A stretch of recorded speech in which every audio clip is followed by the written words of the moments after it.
My only rant is that I believe that taxation is theft, and I'm not saying that as a joke. I actually believe that taxation is theft. It's the cool kind of theft, like Robin Hood. Well, if there's one thing on which he'll unambiguously agree with any neoliberal shill, it's this.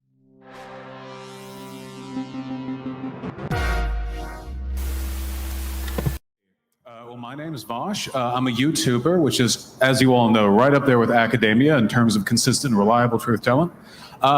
If there's anything that I want to hit on now and always, it's the absolutely essential nature of democracy, whether it be in our government or our workplace. I don't think any society can survive and flourish without those things.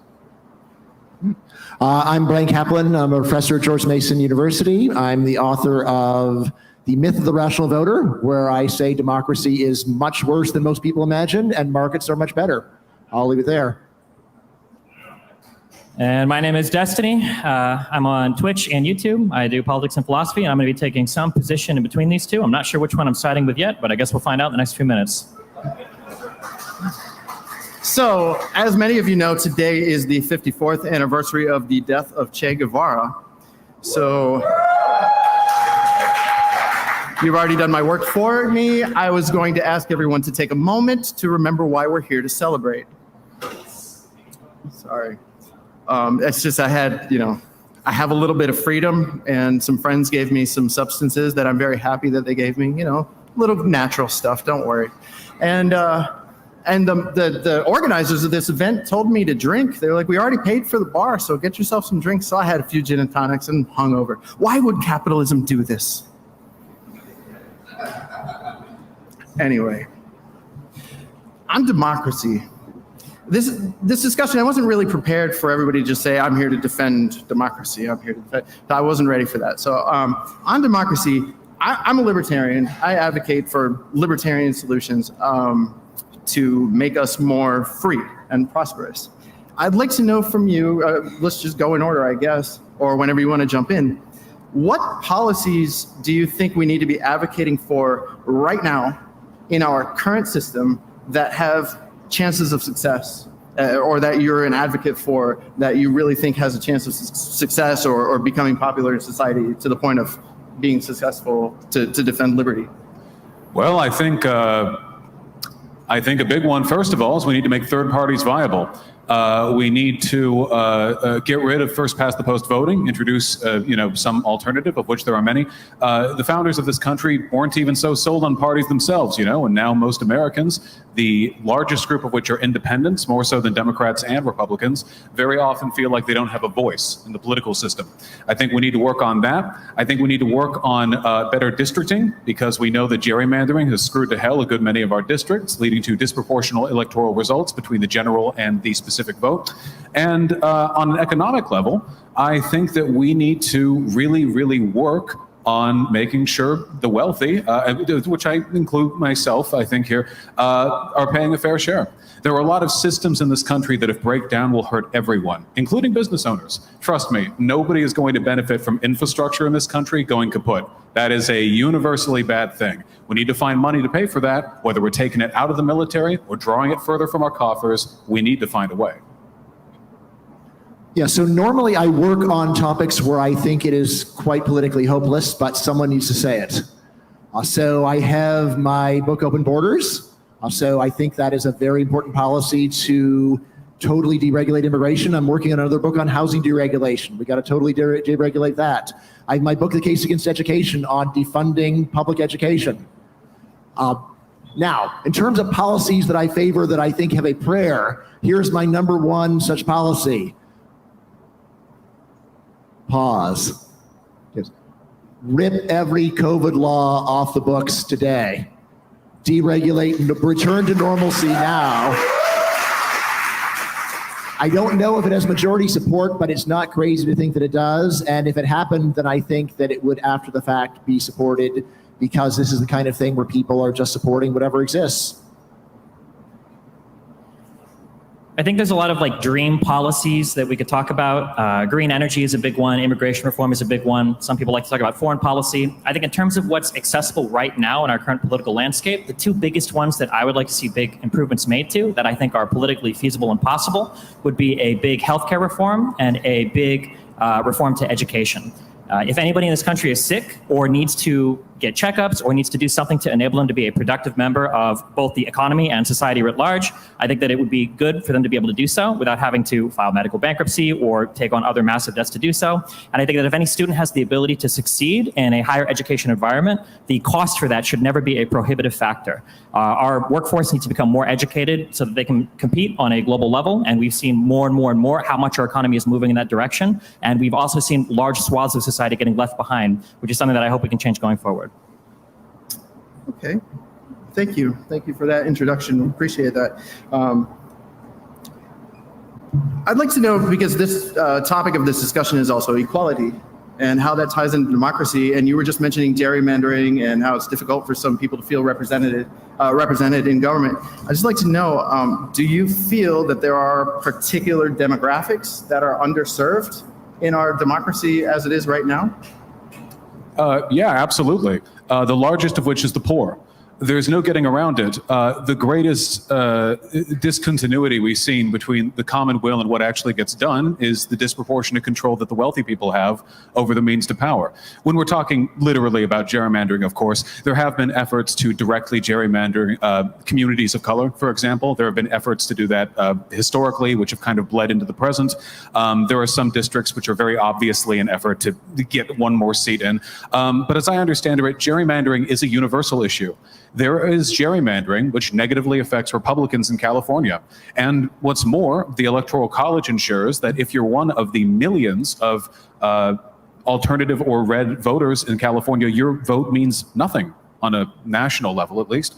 That is a form of, removal from political life. That is a kind of gerrymandering in a way. It's something that we need to work against if we want people to feel involved in the outcomes of this political community. Anybody else want to add to that? Sure. So if we're just going to talk about dream possibilities, foreigners are greatly underrepresented in our democracy. Would we have immigration restrictions if foreigners could vote? I don't think so.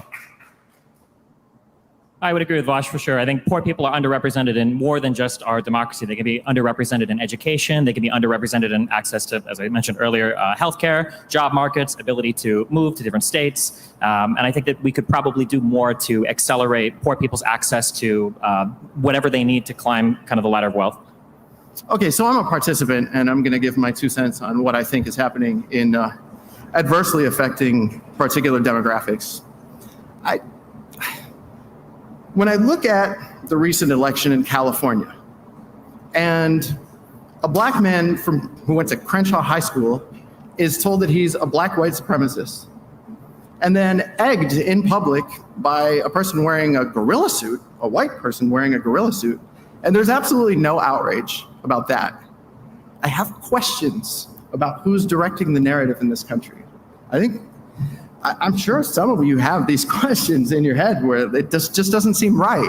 So many things they can put out there and say, okay, this is going to start a riot. This is going to bring change. But when someone's actually trying to change things, they do things like that. They manipulate information. And it makes democracy feel a little bit hopeless when the media is able to control absolutely everything. So I'm wondering if you have any thoughts on that.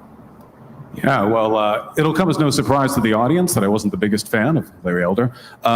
He, as well as I imagine every political candidate given any mainstream attention, is going to be a fair recipient of disinformation.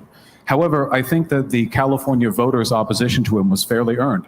I think that many of his policies were bordering on ludicrous, and that he's unfit to serve as a governor of that state. Not to say that its current leadership is impeccable, mind you, only that when we look at disinformation and when we look at the unfair ways in which candidates are represented, we should feel outrage at that, but we should look past that as well and look at the fundamental things people are angry at. When it comes to Larry Elder, was he at times the victim of racism? I have no doubt. But I don't think the majority of the opposition he saw was a product of racial bias. I think it was his ideas.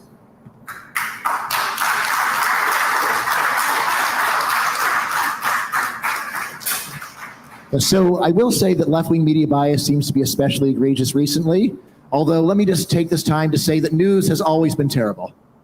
Right? News is there to go and try to inflame people's emotions and to get people upset about events that are logically very minor, but are nevertheless very easy to show and get people to see what's going on. So my main thing is you should not watch news. News is terrible. Read books.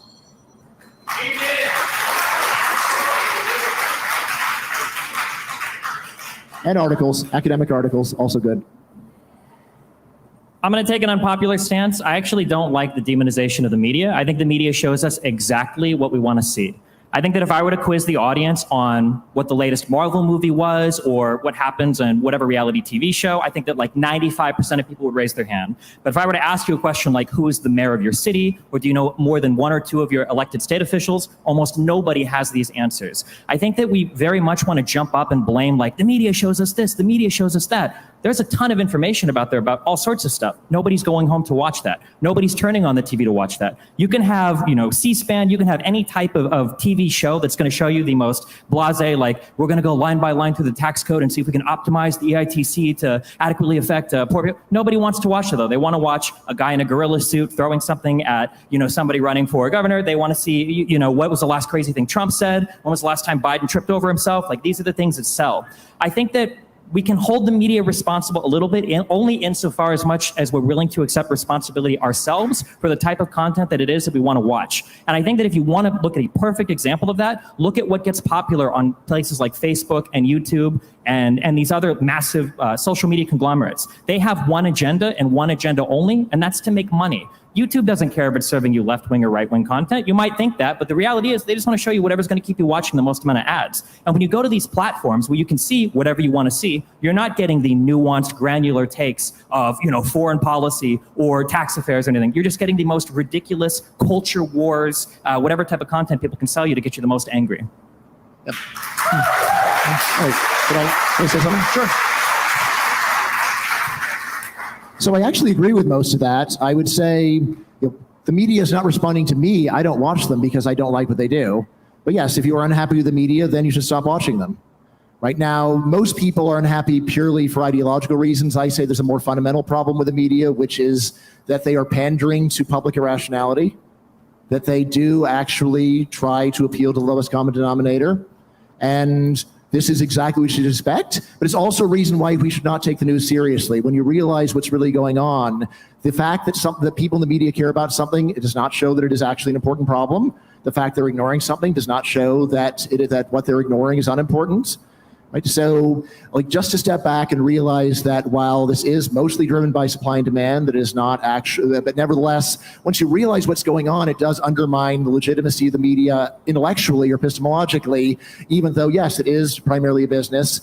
At the same time, it is true that even the most profit-driven business can still sometimes have an agenda where the people in charge say, well, we're not going to be purely based upon profit. We're going to do some other things. And I think probably a lot of the ideological bias in the media is there. And you can see this in the rise of Fox News and other right-wing media. Regular media didn't adequately serve people that didn't have left-wing views. And then this created profit opportunities for other places to go and tell those people a bunch of wrong things that they believe, which is really what media does, is to find audiences and tell them things that are at best greatly oversimplified or probably just wrong. Go ahead. And I'd like to jump on that, both of you, actually, if I may, because I think what you're describing is a perfect example of the need for being the constant radical. You folks in the audience, we care about politics, obviously, if you're here. Maybe this isn't how you live your lives, but for most Americans, politics is nothing more than a once in 4 years, 18-month WrestleMania match that concludes with 2 hours waiting in line outside of a ballot box. That's really about the limit. Now, that is not unique to America, but there are other countries that don't have that attitude. The idea of being a citizen, an active citizen, means a constant, ongoing, active process of engaging with your political system. And sometimes that does mean learning when to turn media off, and sometimes it means learning when to turn the right sources on. But nothing can get solved as long as we're sort of relegated to this very passive role of doing nothing more than voting once every 4 years and spending the rest of it whining that we're not getting the outcomes we look for. Yeah, so I disagree. There are no countries on earth that are much better than the United States in terms of public engagement. We have very good data on public knowledge in many different countries. There are a few countries in Europe that do a bit better than the US in terms of public knowledge, but mostly this is because their countries are small and the United States is big. So yes, Belgians are much more likely to know who the president of the United States is than Americans are to know who the prime minister of Belgium is. But that does not primarily affect the Belgians are more aware. It's rather because Belgium is a small country with relatively little influence in the world, and the United States is a very large country with a lot of influence. So I'd say it is actually a general pattern in all known political systems that most people are apathetic and disinterested. If I may, it really depends on the metrics that you're using. For example, local community-oriented city planning is much more common in many Scandinavian countries. The idea that cities should be built to be usable by foot rather than by car, that there should be stuff within walking distance. A lot of these city designs were a product of people caring intimately about the political processes that would drive the growth of those cities. In America, we've kind of relegated it to the car industry for a few decades, and we see what's that's done. I mean, if you've ever lived in LA and driven on the 405, you know what that's done. There are consequences to apathy in those respects. While it's certainly not a universal characteristic, I think being involved, at the very least on a local level, is much, much, much healthier than this constant abstract federal deference, you know? How much does the federal government directly interfere with your lives? I imagine that if you take the city, county, state together, there might be a great deal more interference there, but people don't follow that stuff. They just follow the big WrestleMania match. I disagree that it's an every 4 years thing at this point, because they've whipped us into such a tribal frenzy at this point that I feel like it's still every single day. People are looking for their side of the political news. So I think it's a lot more systemic, and it's a problem that we're dealing with every single day now, instead of just the idiocracy of every presidential election. So I'm kind of concerned about that, because you have on the left side, they'll tell you a $3.5 trillion spending bill will cost $0. And then the very next week, they'll say, we're in debt, we need to print or stamp $1 trillion coin. And on the right, these people believe that Donald Trump is still sitting in the Oval Office and that Joe Biden is in some studio. So, I mean, it's extremely dangerous. I'm wondering what your thoughts are on the danger of consuming absolutely fake news, or just the way they just direct the conversation for their followers, and their followers just blindly go along with it. I think the problem is when it comes to our information economy in the United States, it is truly the most capitalistic in its rawest, purest nature. Of the most popular content will sift to the top generally, and unfortunately, as I said earlier, what that tends to be is the most sensationalist reading of any situation possible. Again, nobody wants to hear about a nuanced or granular take on any particular policy. They want to hear how many children died in Afghanistan under Biden, or they want to hear how many drone strikes there were under Trump, or they want to hear, you know, their particular pet issue and how upset they can be about their thing. But I don't think at the end of the day, anybody is actually trying to go online and engage in meaningful political discourse to actually further the political power that they should be seeking if they actually cared about these levels on a political level and not on like a political hobbyist level. I mean, we can go back to multiple protests. You can look at, unfortunately, BLM, whose causes I'm highly sympathetic to. How many people that were part of this movement are looking to the federal government for guidance on an issue where the federal government has very little, if any, input, because a lot of this is going to be determined at the city level. You're a police chief, you're a mayor. These are the people that are going to be making the calls on your levels for policing, but everybody wants to have a national conversation. Nobody wants to get involved at the local level. And I think that when you have social media companies that are getting paid money to serve you content that serves into this kind of, you know, rabid frenzy of caring about these very hot button culture war issues, at the end of the day, there's just not really much space for somebody to come and give a well thought out take that shows you both sides of things and then shows you how you can push your issue a little bit farther. It's just going to be whoever's screaming loudest in the most entertaining fashion. Yeah, I agree with almost all of that. And I'd say possibly the main difference is I don't think it's ever going to be different, nor is it plausible to think that it ever could be different.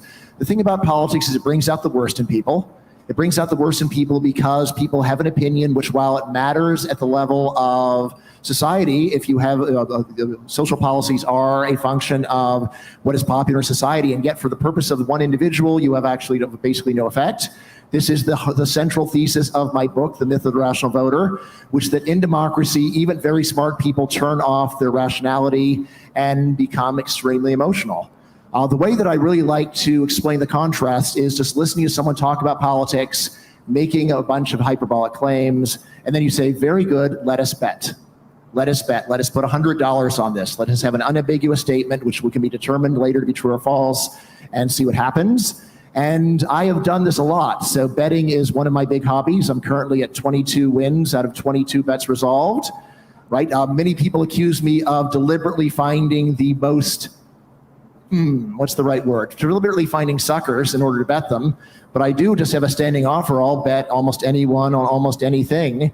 It is very hard to get anyone to bet because while people like to express their opinions, they don't like the idea that they can actually be decisively proved right or wrong. They don't want to actually lose money, and they also don't want to be humiliated for having publicly said something incorrect.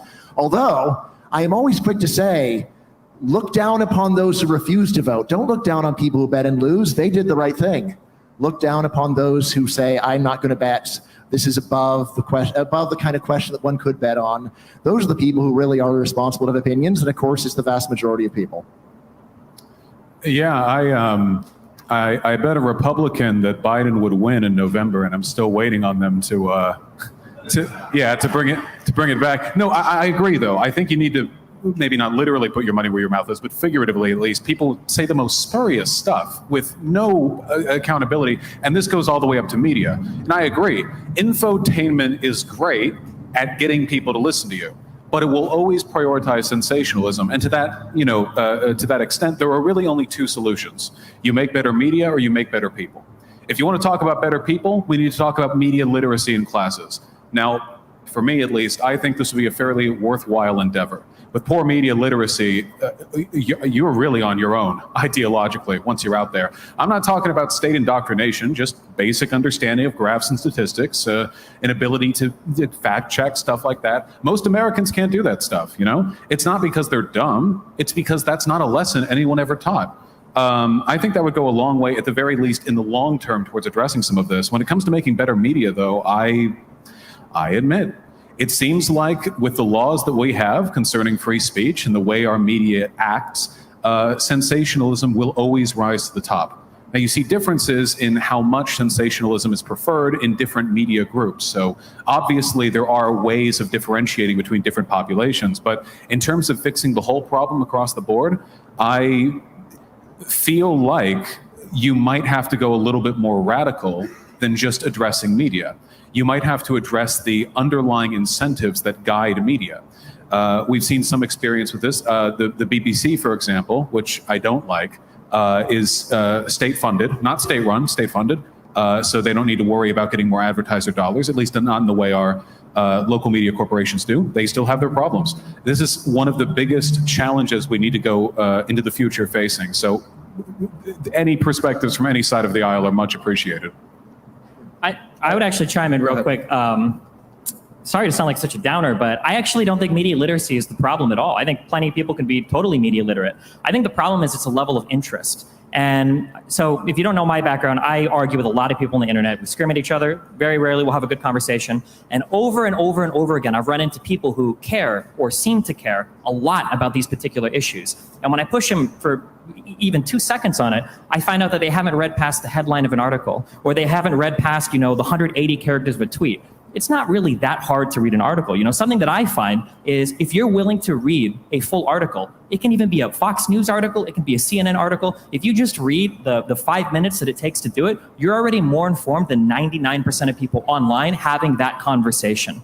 And I think that it's important to recognize where the problems come from, because if you don't know where the problems come from, you'll never fix it. You can teach media literacy until it's blue in the face. I'll teach you all media literacy right now. If you want to be more, I just did. I gave you lesson 1 is just read the whole article. That's it. Lesson 2, Google stuff. Read the Wikipedia. People make fun of people for reading Wikipedia. They never actually read it. It's that easy to be more informed than the vast majority of people on any given topic. But I think people are just more interested in treating it as like a sports game or sports team or a hobby thing where you get online, you just scream at people. And when the problem is that, no amount of media literacy is ever going to fix that problem. Oh, go ahead. Yep. I've never actually defended public education in public, as far as I can recall, but I think public schools teach you how to read graphs. It's happened to me a bunch of times. I think it's a normal experience. It's much more what Destiny is saying, that people are disinterested, they don't try. Right? So, while it is easy to say that people are being denied opportunities to learn, it's more of people don't take omnipresent opportunities to teach themselves. It's really not that hard, but it's the people who are apathetic and disinterested. And and at the same time, when they are not apathetic, they are so emotional that their desire to learn is very little. They want to learn a few talking points. I remember actually several times I've talked with my dad and I've shown him something I've written. He says, "Well, that doesn't look like anything I'd agree with." It's like, well, you only read things you agree with? Like, how do you think you're going to learn anything if you only read things you agree with? I just wish do your own research didn't mean like, here's the top 15 memes I saved on my Facebook page about this like highly complicated issue. This guy. It's actually the top 15 live streams you appreciate. Thank you. So I just want to say, I guess as the optimist up here, I feel like there's a lot of unexplored room for pragmatic learning in our schools. Now, it's true. I do have a bit of a negative opinion on most people's propensity to engage in depth with political information, but we can never just shrug our shoulders and say that, can we? I mean, any public policy which begins and ends with saying, people are dumb, it's not a real good game changer. There are things we could do. It's true that we do teach basic statistics in schools, but not very applicable, usually in the abstract. A, X, and Y. We get colored triangles on graphs, but a way of relating this, perhaps. A sociological course teaching us about the ways in which certain types of language tie into different political movements, or what we can look towards when we want to deal with certain issues. Take crime in America. How many people's solution to crime in America is, well, maybe people's culture should just be less crimey? Like, there are public officials that say this. It's your job to write policy, and that's what they come up with. Well, thank you. You're paid very well for that. And the pundits who spill it, I mean, they're paid even better. No, we have to, even if it's a desperate hope, try to find ways to better acclimate the citizen to making good political decisions. It makes them freer, too, because being trapped by your own ignorance is the worst kind of enslavement. So I want to talk about internet censorship for a second, because Destiny, you mentioned that people just consume online the things that they're sympathetic with, or the things that they want to find online. And I don't necessarily say that that's true, because there is what some of us refer to as the blue checkmark army, where they're the ones who are allowed to give an opinion, and algorithms will do absolutely nothing for you if you're trying to break through with a differing opinion from what most of the blue checkmarks say. So I run a page called Liberty Memes, and yeah, you mentioned, oh, well, let me show you the memes on my phone. I find that that's a way to get people in to become active in something by seeing something they believe in. The biggest problem that I have with algorithms is I can't get a message. I can't get somebody to read anything either. And that's actually why I make memes, because you can't get somebody to read a whole dissertation on something, or even an article that's only a 2-minute read. So I'll post a meme with a whole idea and a link to an article, but I have to fit that into the first 3 lines when I post it on Facebook. Otherwise, it goes into the see more category. And nobody clicks see more. Nobody clicks on that. So we actually have enough people in the liberty movement, or whatever movement you're in, or whatever social movement you want to be involved in, to promote your ideals on social media by clicking on that content. But you don't do it because we're all seeing what we're being fed in our news feeds, and we're clicking on Chinese cooking videos instead of finding the pages of stuff that we agree with to help their message get through. So I don't think that everybody has the ability to bust through the algorithm like people who are speaking topics that are on the index card of allowable thought.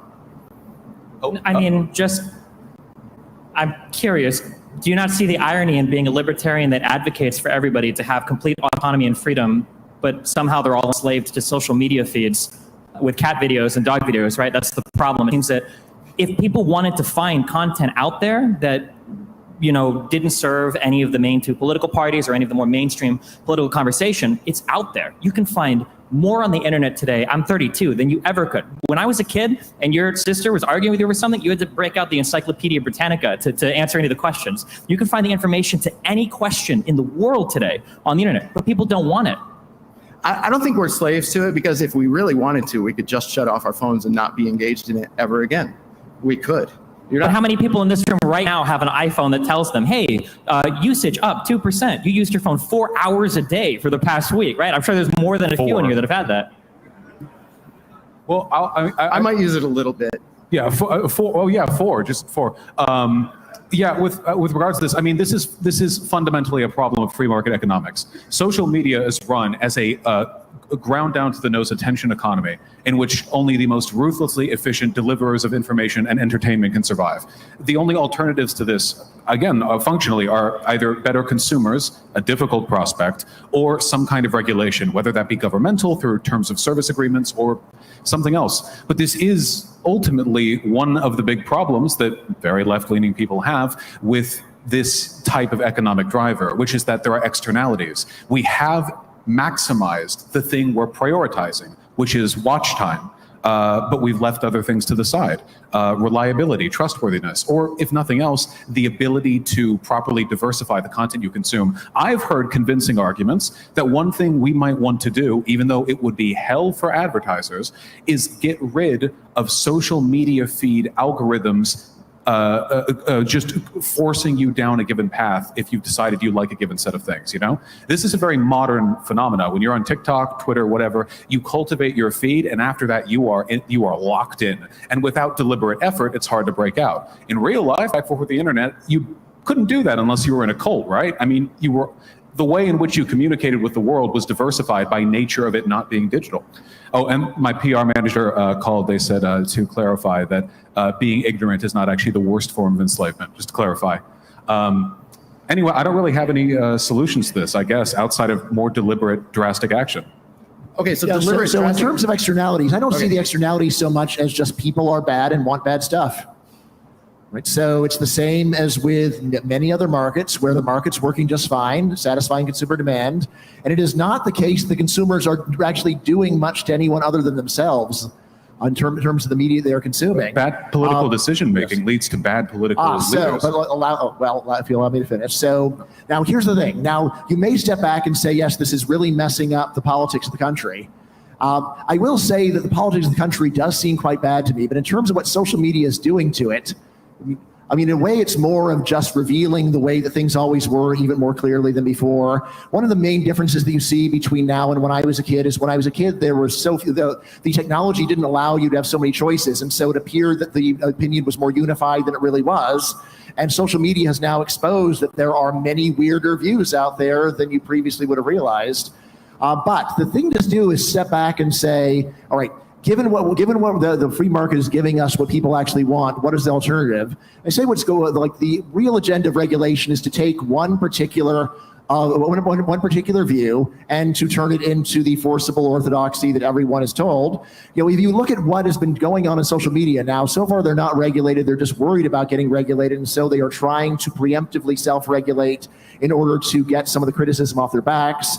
What I'll say is you can see that almost all of the self-regulation is just about giving additional left-wing indoctrination to a broader audience. It isn't really about giving diversity or giving better views. It's about taking one of the many crummy views and trying to tell everyone that's the true view.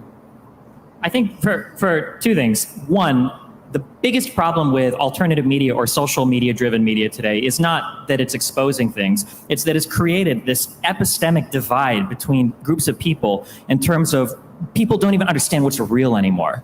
I don't know, what is it like? Is it 50% of the Republican Party still thinks that Trump is the legitimate president? You have these people that believe, I don't want to hit on any COVID topics because I don't know how much of a hot button topic that is. Oh, it's coming. You have all sorts of people that believe these things that are not just a matter of different opinions, that are not a matter of exposing like, oh, well, this is just how things are. It's a matter of people are just buying into complete and total fabricated fact. Alternative facts, I think, as the Trump administration might have called it once. And this is a problem that is I believe, the largest country or the largest problem in our country today. I think it is actually destroying our ability to have conversations. A really uncomfortable conversation you could have about January 6th, for instance. It sucks what happened, but if you're in the heads of all of those people that showed up for that protest turned riot, and you truly did believe that your country's election was being stolen from you, you truly believed that there was a grand conspiracy in the Democratic Party to disenfranchise the majority vote in this country to appoint Biden as president, I mean, I'm a little bit empathetic to why they would go in. But this is the problem. When you live in these different information worlds, you can justify all sorts of horrible behaviors because your particular collection of facts might be an adequate justification for it. Well, since you touched on January 6th, first of all, I personally, and I'm just consuming fake news, but personally, I don't think that anything absolutely crazy happened other than some protesters being wahoos. I don't mind. That's up to you guys to have that opinion. But if, like you say, they were consuming fake news that convinced them that their country was being taken over and they were flooding the Capitol for that reason, what's the difference between them and the Black Lives Matter protesters that did the exact same thing in the summertime in the Capitol? No.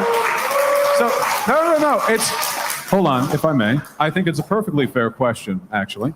If you look at any major social movement, you will see disinformation. That was the case with BLM, that was the case with the civil rights movement, the suffragette movement, the abolitionist movement, the American Revolution, and everything prior to it. Misinformation is just a part and parcel of life. You try to minimize it, but at the end of the day, it is something that will be produced and sometimes focused on.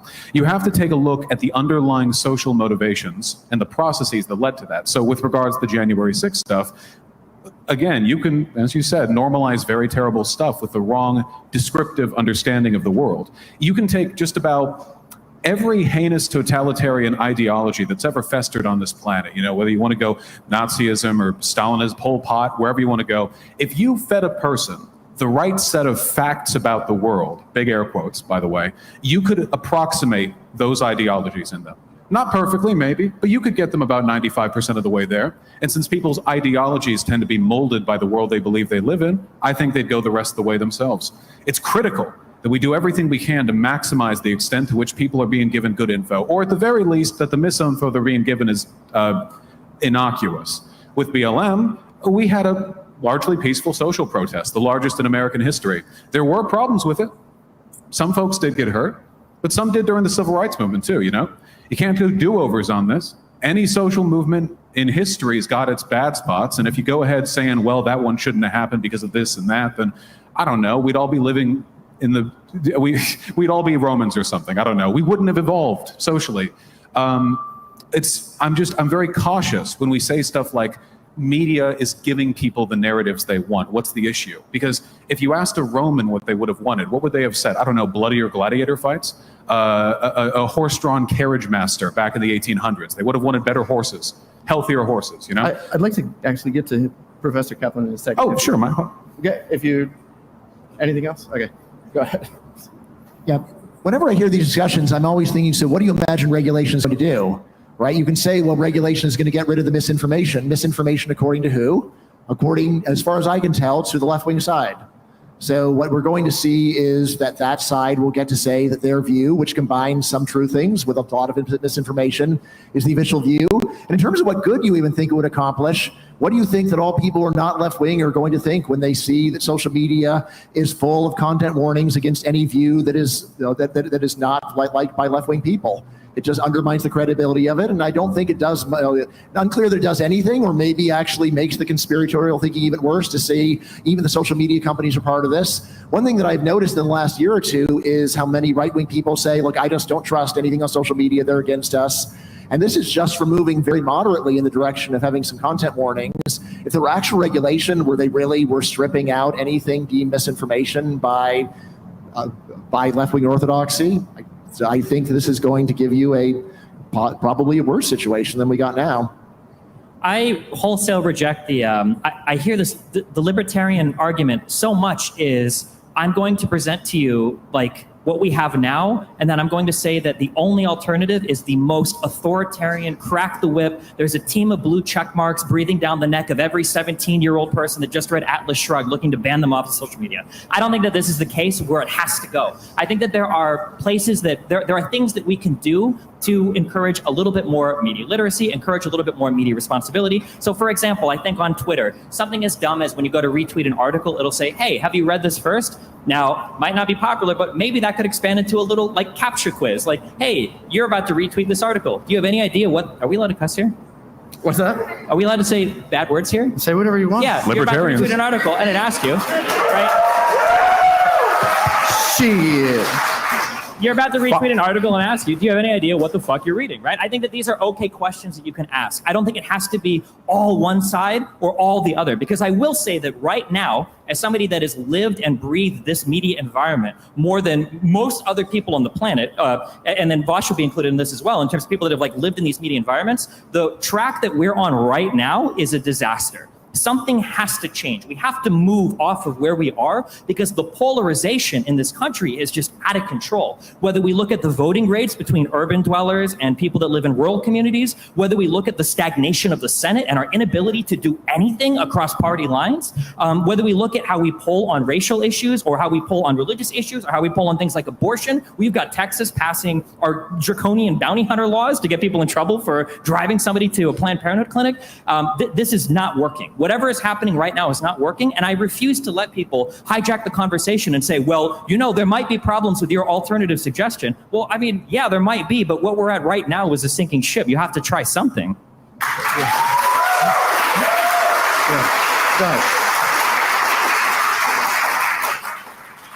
Yeah, I don't think that I was painting the worst possible picture of what regulation could be like. I think that's actually what it would be like. In terms of what we have right now, we're already seeing these kinds of content warnings that you're talking about.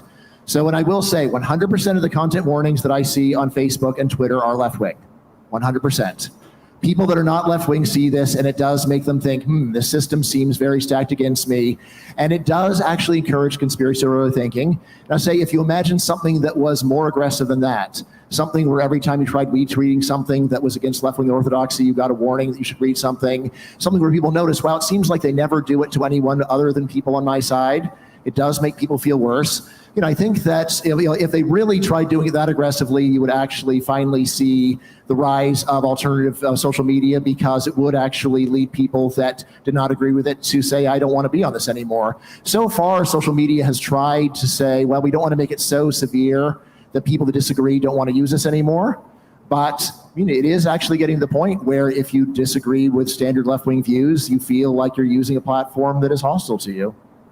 Do you think that there might be a problem in terms of one side of the political aisle representing, now I'm not going to say the Democratic Party is perfect, but representing slightly more factually true statements than the other? Because what do you do when it comes time to rectify that problem? If you're a Republican and you believe that the coronavirus is fake, that vaccines are going to turn your body into a giant magnet, that Trump is still the president of the United States, that MS-13 illegal immigrants are coming through and murdering people over the country, like, yeah, you're probably going to feel like any type of fact checker is biased against you. I don't know what the proper way to baby people through that problem is, I'm genuinely curious. Do you think that there exists some, again, I'm not saying that the left is perfect, because trust me, I've been involved in a lot of my content and calling out left-leaning creators and being like, hey, I don't think this is factually accurate. But it does seem that there is a big difference between, hey, we disagree over the finer points of, this particular BLM homicide case or this police case, versus Donald Trump is absolutely not the president of the United States. There's just an information gap here. I'd like to know, though, how do you determine the difference between real news and fake news? And you get to a point where, for example, and again, I'm coming from the right wing, and I'm actually referring to what CNN reports. Now, I've been involved in the Cuban Liberty Movement for decades. And I know in general what the Cuban exile community is looking for, and what the community in Cuba who was just protesting in July was protesting for. And that's a brutal communist dictatorship over the last 62 years that uses their people as a farm so that they can have largesse. Now, at that point, it's devolved into state capitalism. You're not allowed to call it communism. But the point is, when I was watching CNN this summer, they told us that the protests in Cuba were because they didn't have vaccines. And that is not what the protests were about.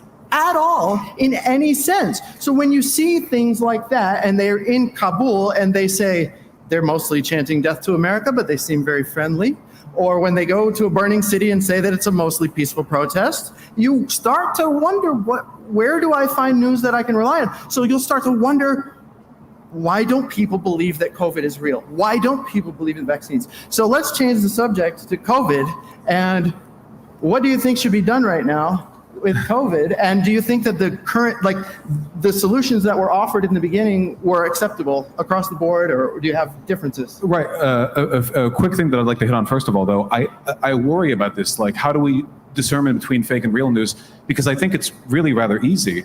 When it came to the protests in Cuba, a lot of that was the Cuban government's poor handling of the coronavirus pandemic, their inability to quickly respond to the growing need for, among other things, vaccines. With Kabul, if you take a look at polling across many countries in the Middle East, the population is not actually that antagonistic to the United States. Their governments tend to be, and we focus on the protests where they're shouting death to America. I'm sure if you look in America, you can find protests of people shouting death to America. It's a sentiment that is held in places. But we need to look past the narrative that's being driven, try to draw out a greater truth based on what we think is most or least harmful. There will always be misinformation, but what worsens the world to the greatest extent? Now, speaking to COVID and misinformation, which worsens the world considerably, I believe this is fully consistent with any libertarian principle, by the way, was very much in favor of not only what we had now, but lockdowns early on. See, it turns out that in the states that implemented lockdowns after they were taken away, the businesses continued to flag and stagnate. Why? Because people still aren't shopping because of COVID. COVID was the problem. Lockdowns were just a way of shoring up the edge cases of people getting sick in their workplaces, which happened, and there were vectors, and there is plenty of data to demonstrate that lockdowns were, both here and in foreign countries, effective in their own ways. Now, some people think this is an imposition on your freedoms, and I say this: your freedom to keep your business open is infinitely less important than the world's freedom to move beyond an ongoing plague. That is by far the greater freedom. There is just no getting over that. And if it comes down to those two between each other, I would take the latter anytime. And the faster we get over the pandemic, the faster people start shopping again. So really, it's in all of our best interests. Now, I know Professor Kaplan does not agree, and I would like to hear your thoughts on that. Yeah, so I've actually written several pieces on the cost-benefit analysis of COVID versus COVID prevention. And not only is the control of COVID not infinitely more important than the other stuff, it's almost the other way around. So by my calculations, which I presented them to a wide variety of audiences, and I just said, I do not have time to go through the numbers, but in the audience, these are the key variables. Tell me how you want to change the variables according to my estimate in order to change the answer. And really, even on very conservative estimates, the total cost of all the COVID prevention is about 15 times the value of the total life saved.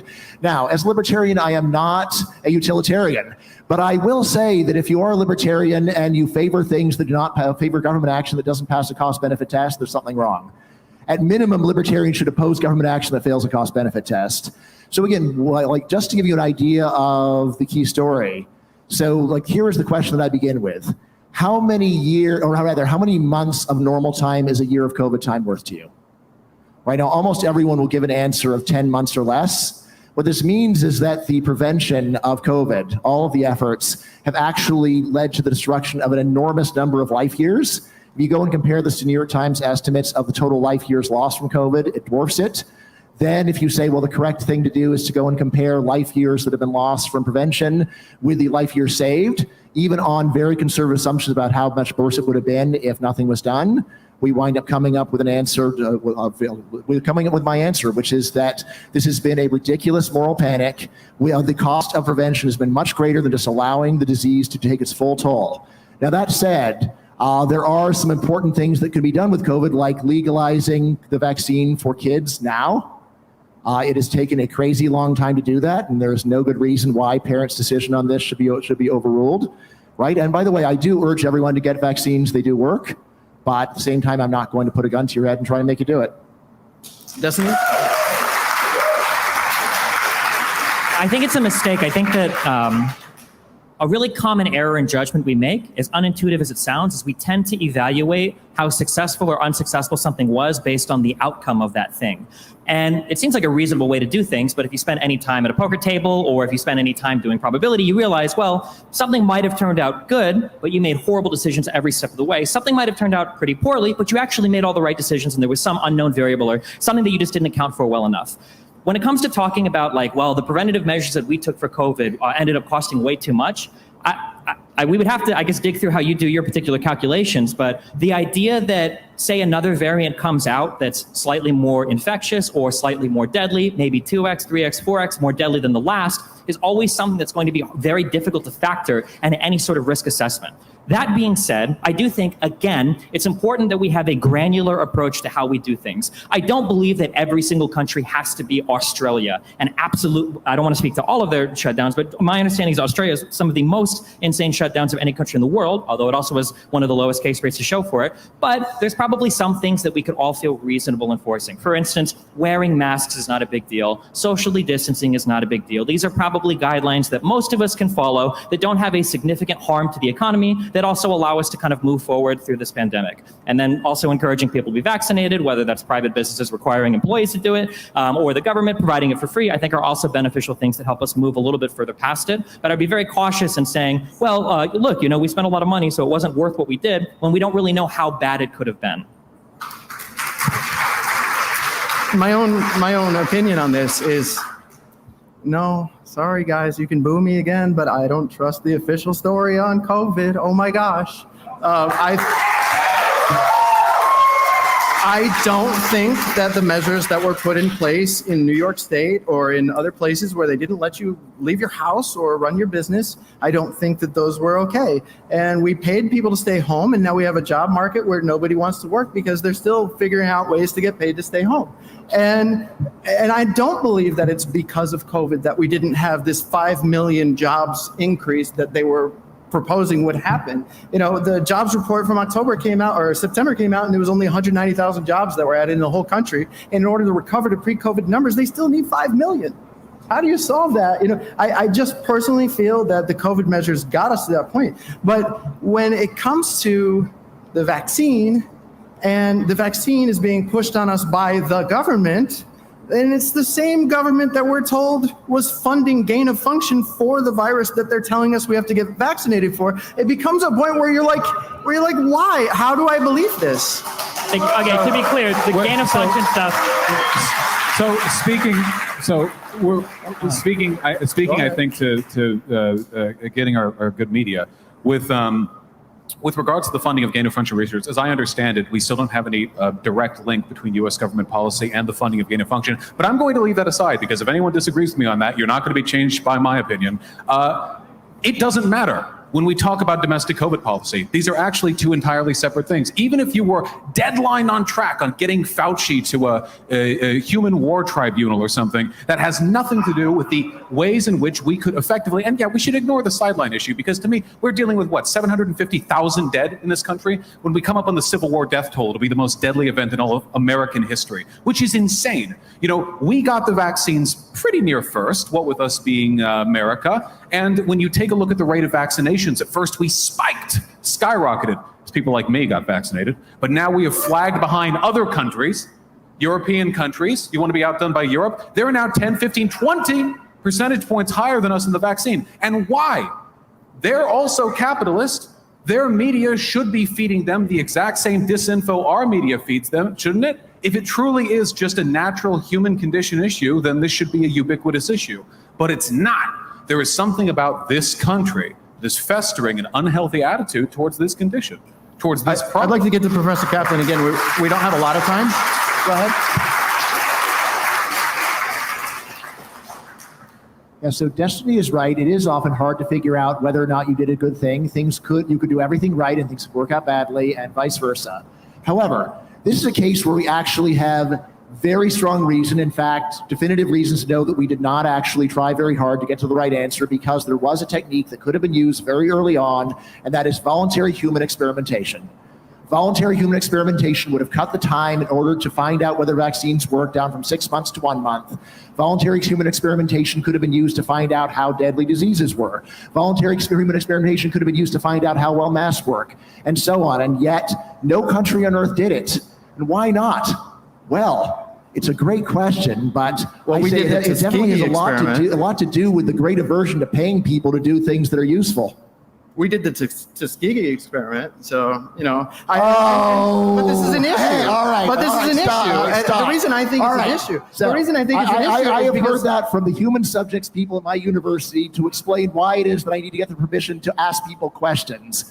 All right, the fact that one time, decades ago, there was a horrible thing, which was a crime under the law of the land at the time, and is a reason to say that someone cannot voluntarily go and get and be part of an experiment in order to cut maybe the time. maybe it's not a big deal in the white community, but in the black community, Yes. it's a very big deal. Look, Most it African was Americans, illegal at the time but to most do it. African Of Americans, course. It was illegal to infect someone with a disease without their consent. Careful, you guys are supposed to be on the same team, I think. But so. most Watch out. but most African Americans who are hesitant to get the vaccine or are speaking out against it are saying this because they have an example in their community of a time when the government did testing on them. There are people who are paranoid because there's a lot of insane stuff that goes on. So that's my. Or Jenny McCarthy. This. A lot more people have heard of her and her crazy stuff than any of this history. I think you're hitting on the do your own research community. And I've talked to so many of these people. If you don't want to trust the government, you don't have to trust the government. That's fine. You can hate the government. You can even hate the pharmaceutical companies in the United States. Why not look at any other government on the planet that is looking at these vaccines? Why not look at any other private company in the planet that is looking at these vaccines? Why not look at any of the academic institutions in any country? There are so many people that are on board saying that these are safe and effective. And for some reason, the do your own research crowd has convinced themselves that a guy that makes a ton of money selling you, crazy energy drinks and neurotropics online is going to have the answer for you. But this conglomeration of all these private companies, academic research, and government-funded institutions aren't going to be able to do it. I totally don't buy that answer, not even remotely close.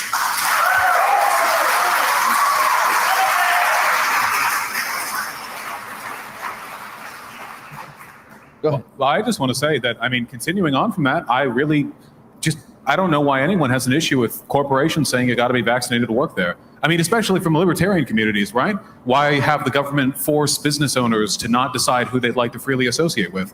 In this case, it's being done for good. We've had drug tests in this country for decades, and that's done nothing but disenfranchise folks for nothing. I don't know if anyone ever smoked weed and couldn't do their job because of it, as long as they were sober by the time they got to work. But then you have the vaccine to the current plague. I don't know. It seems like there are some good arguments for that. I mean, Agree. if Hollywood actresses wanted a job, they could just let Harvey Weinstein rape them. I don't know. I'm both, so thank you. I do have a question actually that's going to make the audience and the panelists kind of mad. It's about race and it's about abortion. So it's a question about race and abortion, and I'll ask it now. Do you feel that the high percentage of abortions sustained over various generations in the African American community has adversely affected their ability to participate in democracy? So, if I may, I think that what we are looking at is nothing more than a natural product of economic demographics. When you're poor, and a lot of African American folks are poor, slavery, Jim Crow, a lot of baggage there. When you're poor, your ability to take care of a child is severely stunted. Not only that, but your perceived ability, I've known a lot of poor to-be parents who are really anxious about their ability to take care of a kid. Can't fault them for that either. Not to mention education. I know that a lot of folks think it's real easy, but in reality, stuff like proper family planning is positively correlated the better education you have, and that correlates with your level of income. What we're looking at right now is nothing more than a product of long-standing demographic trends, and if we want to address it, the best way to do it is to address the underlying problem, which is to fix racial income inequality, to make sure we all have free, fair, and equal education. I think that if you do that, pretty much every meaningful disparity between racial groups in this country would disappear. Anybody want to add to that? Anybody want to add to that? I think the two big issues that I mentioned at the beginning of this, education and healthcare, both directly play into this. When kids have good schools to go to, when kids have after-school programs, when kids have extracurriculars, these are things that they can do besides getting pregnant at early ages. And then when people have access to free or cheap or reduced cost contraceptives, these are things that people can do to have more reproductive control over their lives. I find the phrasing the question is very odd to me, that we're saying that somebody exercising reproductive control over their body is compromising their ability to participate in our democracy, when I can't think of anything less democratic than not being able to exercise control over your own body. I'm just saying that it's a lot of babies that could have been voters. That's all. It's also a lot of babies that could have been born to single-parent households. It's a lot of children that could have grown up that have gone cycling through the criminal justice system. It's a lot of, I don't think that you can force people to have children. Well, at least that's not where we're at in the United States if somebody doesn't want to. Again, as Vaush said, if you want to reduce the abortion rate or of any given community, then reduce the accidental oops pregnancy rate. And whether that's with free or easy access to contraception, or whether that's through better education or job opportunities or whatever, these are all things that we know reduce the rate of people getting pregnant. So I actually personally advocate for voluntary solutions to things instead of getting the government involved. So I'm not here saying, okay, make abortion illegal and throw everybody in jail. I'm not saying that.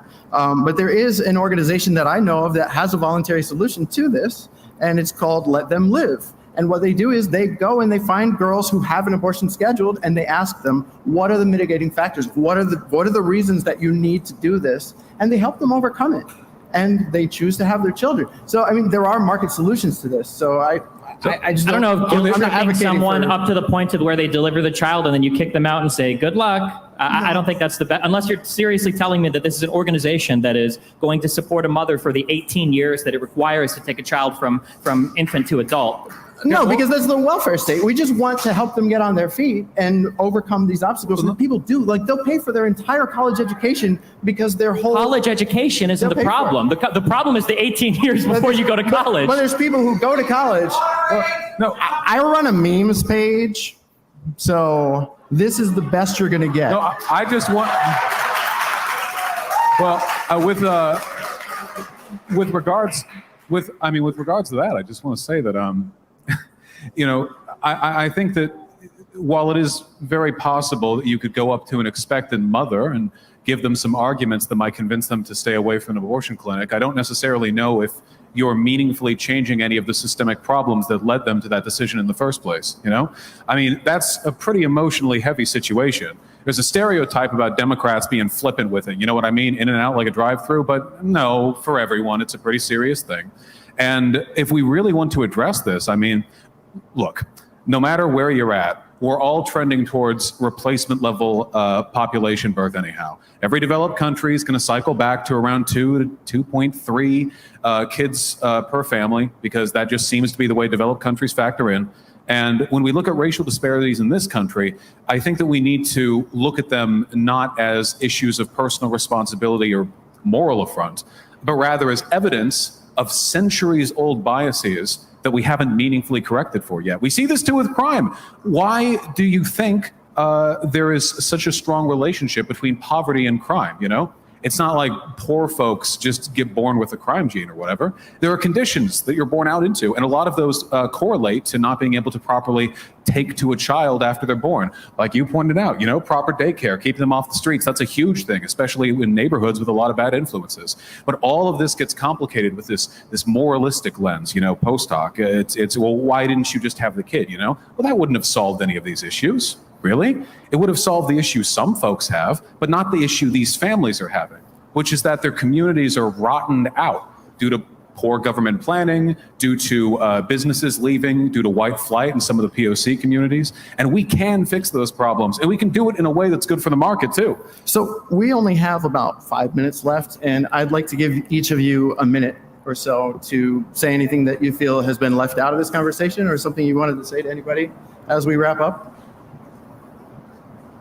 A minute to just ramble about whatever we want? Yeah, sure. Sure. Here's one thing. Everybody should do their own taxes for at least 2 years because, oh my God, listening to anybody talk about tax or finance absolutely drives me crazy. I don't want to name any names, but I caught a little bit of the last panel here. The fact that poor people pay a tax rate is absolutely not true. Like the bottom 50% of this country gets most of it back in terms of refunds or whatnot.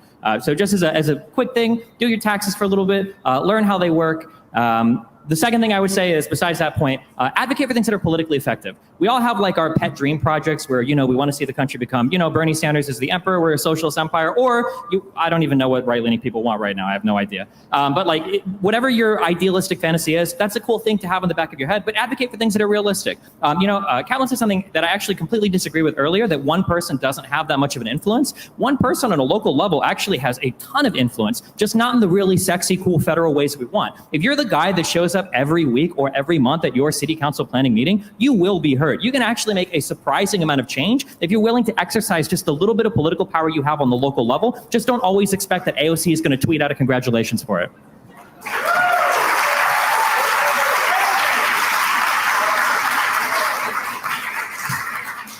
My only rant is that I believe that taxation is theft. And I'm not saying that as a joke. I actually believe that taxation is theft, and I believe that any government action for the good of humanity also requires force, and I think that things should be voluntary. It's the cool kind of theft, like Robin Hood. I completely agree. Getting involved at a local level is essential. When I was in university, there was an older woman who was very involved in care for the homeless. In Humboldt County in Northern California, the proportion of homeless people is obscene because they get bussed up there from other cities like LA that don't want to deal with them. And the police, they take down encampment after encampment after encampment. And this lady, I mean, she had a whole life outside of this too, but she dedicated enough time to become the leading representative. I mean, everyone in the scene knew her. And that is the kind of direct civic engagement that's so rare in this country. We're so isolated and so alienated from anything outside of the WrestleMania matches, whatever we see is trending on Twitter, anything that the social media feed bequeaths to us, that we forget. Next to us is our neighbor, a person, and outside their house, across another. And across the breadth of our neighborhood together are probably more people you've seen than you've seen gathered together since the start of the pandemic. There is incredible power in community. And while it's not exactly easy to just rile that up out of nowhere, go to a few local town hall meetings, meet with some local orgs. They exist, and I swear to God, you'll feel way better doing that than you ever will paying attention to national politics with nothing but a once a 4-year vote to say for it. So that actually wraps it up, and I'd like to thank you all for being wonderfully behaved audience. And I didn't know if you wanted to actually say it. I asked you, you're all set? Oh, yeah. Go ahead. Go ahead. Right, so we spent a lot of time tonight complaining about how bad the media is and how that reflects how bad the general American public is. I have added it probably as just a general problem with humanity, right? So, and participating in this, I have felt a bit bad because I felt like we have exemplified many of the things that we're complaining about. It's not just people in the outside world, it's people in this room. Just the level of passion here, I discourage it. This passion is way too high. Don't applaud. No.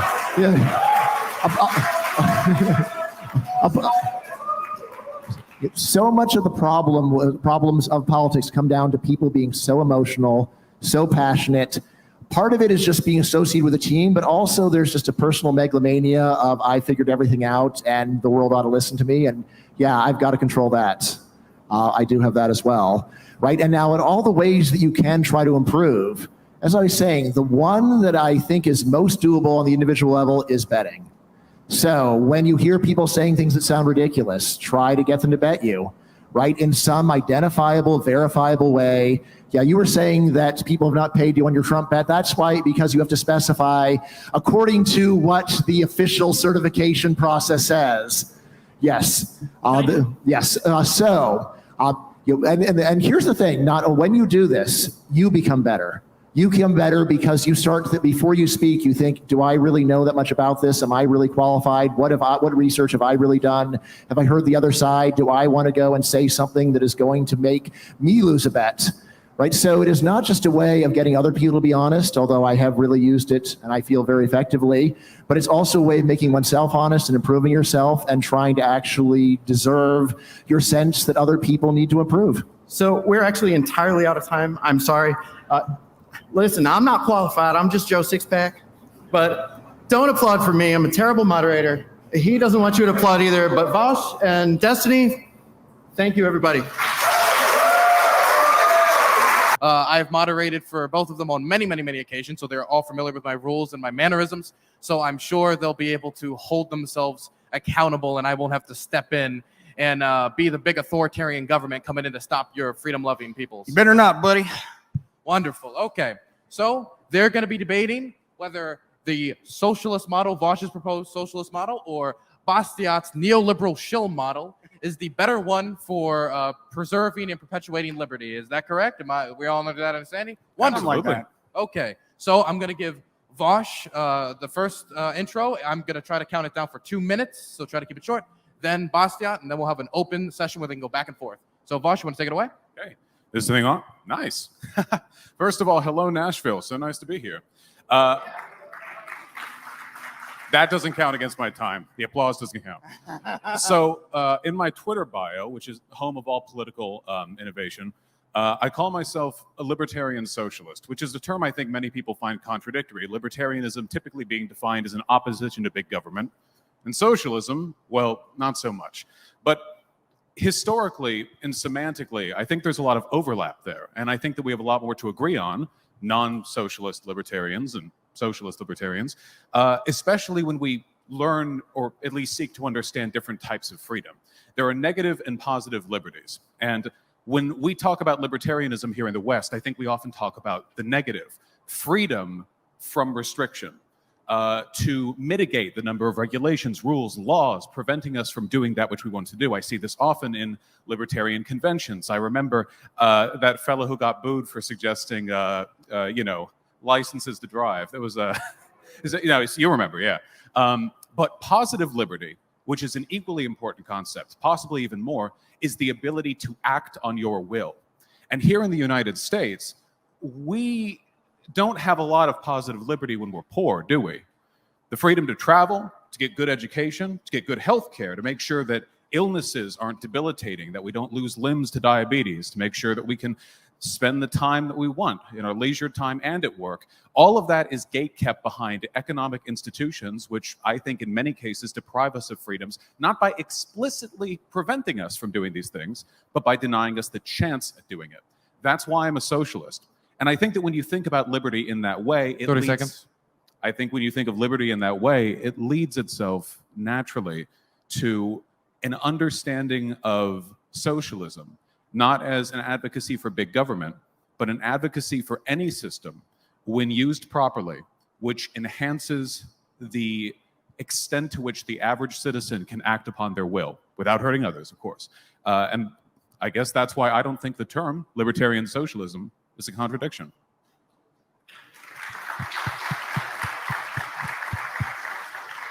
Wonderful. So for the next 2 minutes, it will be. I'll hand it over to Bastiat.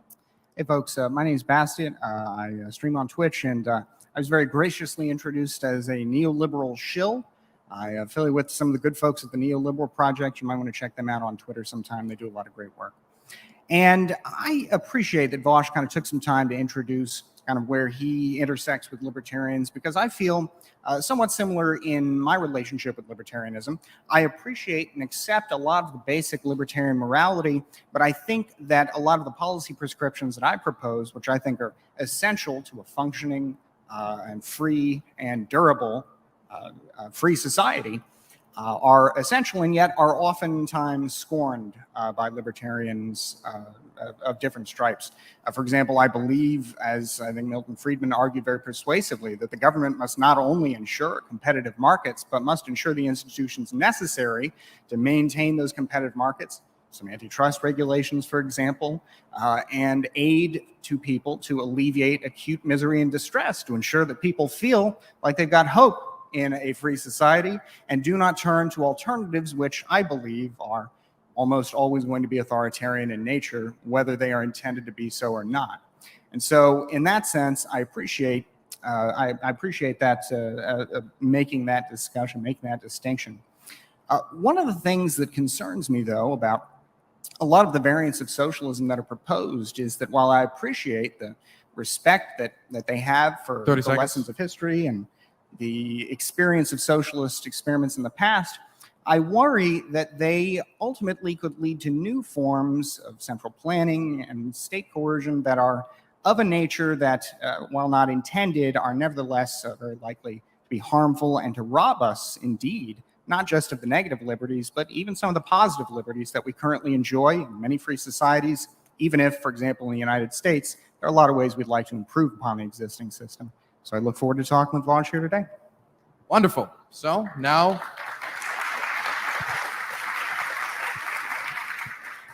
we're going to have an open dialogue. You guys can go back and forth. Just one principle I hope you both can live by is that when you both talk at the same time, you actually don't get double the information. You get none of it. Yeah. So do your best to be cordial, or I'll have to step in. You two can start interjecting with one another. Well, I guess one of the things that concerns me about a lot of libertarian socialism is that it seems like you would nevertheless need a lot of the institutions that we might ordinarily refer to as central planning in order to make the system work. For example, it seems to me that if you had a society of broad-based democratic workplaces, presumably that's kind of what we would imagine to be the basic unit of production in a libertarian socialist kind of society, right? If we have a system like that, I think we run into a big problem with the issue of capital investment, because it seems like we're no longer going to have trillions in private investment come down from Wall Street. We're going to need some way to ensure that these democratic workplaces can get investment and can do so in a way that comports with more socialist principles and the sort of capitalist private ownership that we have today. And it seems like what you would get, however you did it, would have to be done through government in some kind of fashion that could not help but amount to central planning by another name. It wouldn't be the same kind of central planning that we've seen in socialist societies in the past, where you decide how many pairs of shoes are built for, what are assembled for what kind of plan, but it would nevertheless determine for political purposes, rather than for the purposes of investing efficiency, what kind of entities are favored by the state and which are disfavored by the state. And that seems to me like something that could endanger a lot of our freedom. It would be very difficult, for example, to criticize your local government if your local government determines, whether you're going to get any investment, whether you're going to be able to make your payroll, things like that. So I guess that's kind of my first concern, is I feel like some of the positive liberties that we enjoy in advanced democracies, we don't have it yet in the United States, but universal health care, for example, depends on a thriving economy to pay for it. But if we've got central planning that reduces efficiency and makes us less free through the course of some of the potential loss of political freedom I highlighted here, well, I worry that we've sort of got some bad results out of good intentions. So I'd like to tackle that, if I may. First of all, to clarify, I identify as a market socialist. So I don't think that the experiments of the Soviet Union and, say, for example, Mao's China were a particularly phenomenal demonstration of socialist principles. I think that worker cooperatives, when businesses are owned collectively by the people who work there, are a good and ethical system for organizing labor.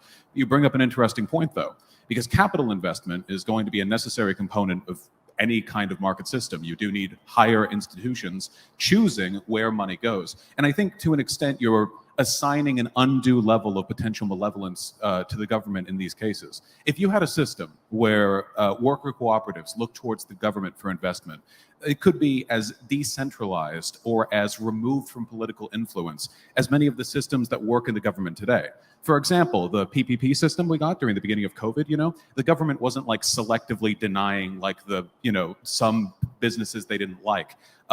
It's just a broad bureaucratic structure that we can universally rely on, even if the folks at Washington don't like us.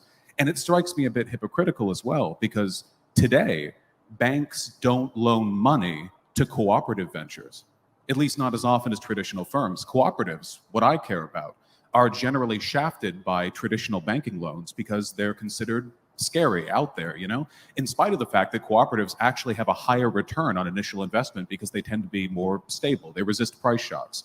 So we live today in a system where political biases influence which types of economic organizations get up off the ground. And even if you leave that aside, I mean, even if you were able to universally delegate loans to everyone in a private system, the problem remains that the private system is not exactly impartial with which businesses rise and fall. Private ownership and the benefits it accrues also lead to things like monopolization, which just directly strangles out competition, either in a local market or sometimes globally, depending on how much influence they have. These are problems directly linked to systems of private ownership, because the incentive structures in those systems don't really exist, at least not in the same way in cooperatives. At the end of the day, when we're talking about capital investment, you're always deferring to a higher power. The question is, will that higher power be democratic, or will it be an elite autocracy of banks and venture capital firms that have no obligation to the public good whatsoever, not even nominally? And I would choose the former. So there are two things I'd like to ask about that. One, the smaller issue, I would say smaller, at least for our discussion, of the issue of cooperatives investment. And then the bigger issue of the democratic nature of the system and the malevolence or lack thereof of government. So I just mentioned that because I don't want to lose both of those, but I think they're both interesting points you bring up. So with respect to cooperatives, you made an interesting argument when you said they have a higher rate of return, and yet banks and investors typically don't invest in them. And from all the research I've seen, I have no, and I really wouldn't purport to make an argument against cooperatives as they exist today in the United States or in other advanced developed countries. Economically, they seem to be about the same, not much better, not much worse than any other form of institution, with the exception of their maintenance of employees, in the sense that they're less likely to fire or lay off employees, and they're more likely to, say, take a haircut off of everybody's pay. That seems to be kind of what I've seen in terms of the biggest difference. I wasn't aware that they had higher rates of return, but let's assume that they, I'll grant you that point. Why then, in a capitalist system that often regularly funds people and interests that are politically opposed to it, I imagine you folks have seen the thrilling discourse about some, the socialists, the houses and income and all that, right? I mean, they were able to participate in the system with a lot of investment. Why? What would be the reason then that these banks would deny investment to entities that offer a lucrative rate of return? At the end of the day, I think it comes down to limited information. I don't think that the bankers are like malicious, ideologically driven. I don't think they're like going about it like that. But back during the the Jim Crow era, even though it was perfectly legal to serve people of any race, oftentimes businesses would not. And that's an economically inefficient decision. You can make the argument you're playing to social biases, but at the end of the day, you're objectively limiting a market. You see that too with like Legos marketing more to boys in the 90s, computer stuff as well. I mean, you're limiting the share of the market. I think that at the end of the day, these systems, as much as we like to believe that they're above our petty concerns, are ultimately the product of a lot of systemic biases that get ingrained and codified.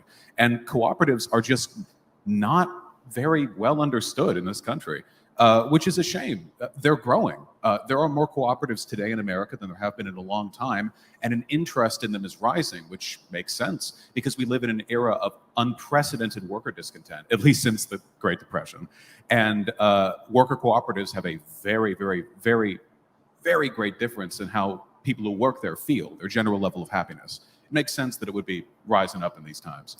Yeah, I would say that I would agree with the argument. That seems to be from my research, what I found too, is that there's a lack of awareness among a lot of the people who, I guess, kind of grease the wheels of capitalism, attorneys like myself and accountants, and who just don't generally work with these forms of organization. So I would say that also, to me, seems to be one reason that they're not more popular. I've also seen occasionally in regulation where they are occasionally disadvantaged in some way. The USDA does aid to rural enterprises, and they will provide very loan opportunities with very low collateralization. And other entities in government, like the Small Business Association, their collateralization requirements are higher, and so the low collateral is good for a cooperative because they can't really do a corporate guarantee that requires somebody to basically sign off. There's not some big rich angel investor, and that makes the guarantee a little harder. So there are some issues, but they seem to be issues that we're working on. The Paycheck Protection Program was pretty open to cooperatives, for example. So that it seems like we are kind of ironing those issues out. But I agree there's a lot of information asymmetry there. And then the bigger issue of malevolence is something I wanted to talk about, because I don't believe necessarily that government is inherently malevolent. What I was thinking about in terms of government is that right now, under our system, there is an incredible amount of lobbying and influence in government to, get all the kinds of special or favorable, even really, treatment. I don't mean to make it sound malicious. Favorable treatment in our tax code or in the law for one particular business enterprise or another. And then I imagine, that on top of taxes, which are a relatively small part of overall business, you have to lobby the government, as anybody would, assuming they have the right to, for access to capital investment or greater access to it or special access, to say, well, perhaps I'm not as profitable an entity, but I provide a useful social function.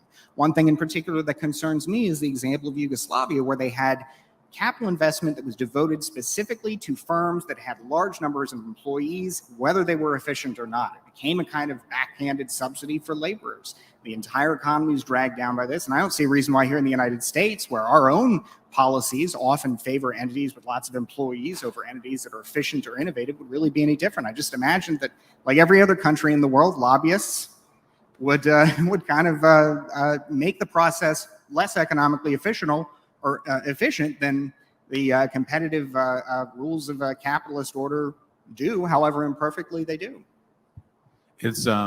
It's one of those things where the fish probably couldn't define water if you asked them what it was, We have a horrendously inefficient system for determining which businesses are efficient right now. Businesses close constantly. Most don't survive the first couple of years. And especially, in the restaurant industry, for example, which is eternally going to be in high demand, it's the sink or swim model doesn't take into account the externalities, because every sink is loans to the bank met unfulfilled, is a family's finances left in devastation, is all the external problems following from that.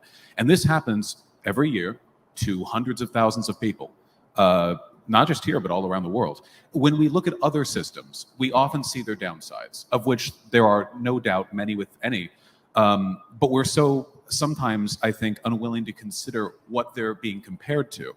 When we're talking about accruing investment from the government, regardless of how that's done. For example, over in Canada, I know they have a very robust arts investment program. The game Cuphead, if anyone's played that, it's good, was largely funded through investment from the Canadian government. They see worthy artistic projects and they put money into it.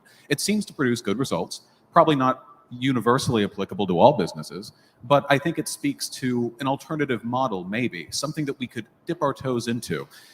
Even if the government were just to loan out to the best applicants within counties per, I think that might actually lead to a better system than we have right now, because I find it difficult to imagine any system which would produce as much abject misery as the one we have now, where all the failed business ventures get shuffled under by the new real estate and they never get thought of or considered again. Especially, since with regards to all those failed ventures, we're not just talking about the failure of the business of the family's finances. We're talking about lost time in real estate, constant turnover in areas with a lot of economic upturn. Stuff like this can be economically devastating, especially to small towns. And these externalities get shuffled off, like how big box stores and Walmart, everything costs less there. Then why is it that when they move into mid-sized towns, everyone there gets poorer? It's a very strange economic problem, and I think it requires out-of-the-box solutions to even begin to address. I think there's some interesting points there. One, I feel like actually the example of Canada and the way that it has decided to fund media and art is an example of kind of the problem that I highlighted. Canada makes special privilege for Canadian content. They feel, being a nation of 30 million on the border with a nation of 330 million, that they have to give Canadian-based content, Canadian movies and film, a lot of special attention. And so they have, under the Trudeau administration, proposed a system of increased taxation of entities like Netflix and Hulu and things like that, making costs much greater for the average person for the purpose of then using that money to fund Canadian content that most Canadians don't watch, don't particularly want, or have any special interest in. Nevertheless, the Canadian content is very popular with special interests who are able to use their leverage in the government to ultimately get themselves special favors that are popular in the abstract, even though they cost a lot in the ordinary sense to ordinary Canadians. But it's also kind of a death by a thousand cut thing, right? Because if you pay $5 more or something for an online subscription, maybe that doesn't feel too bad. But in the aggregate, that's a lot of waste in exchange for a benefit that you just won't enjoy.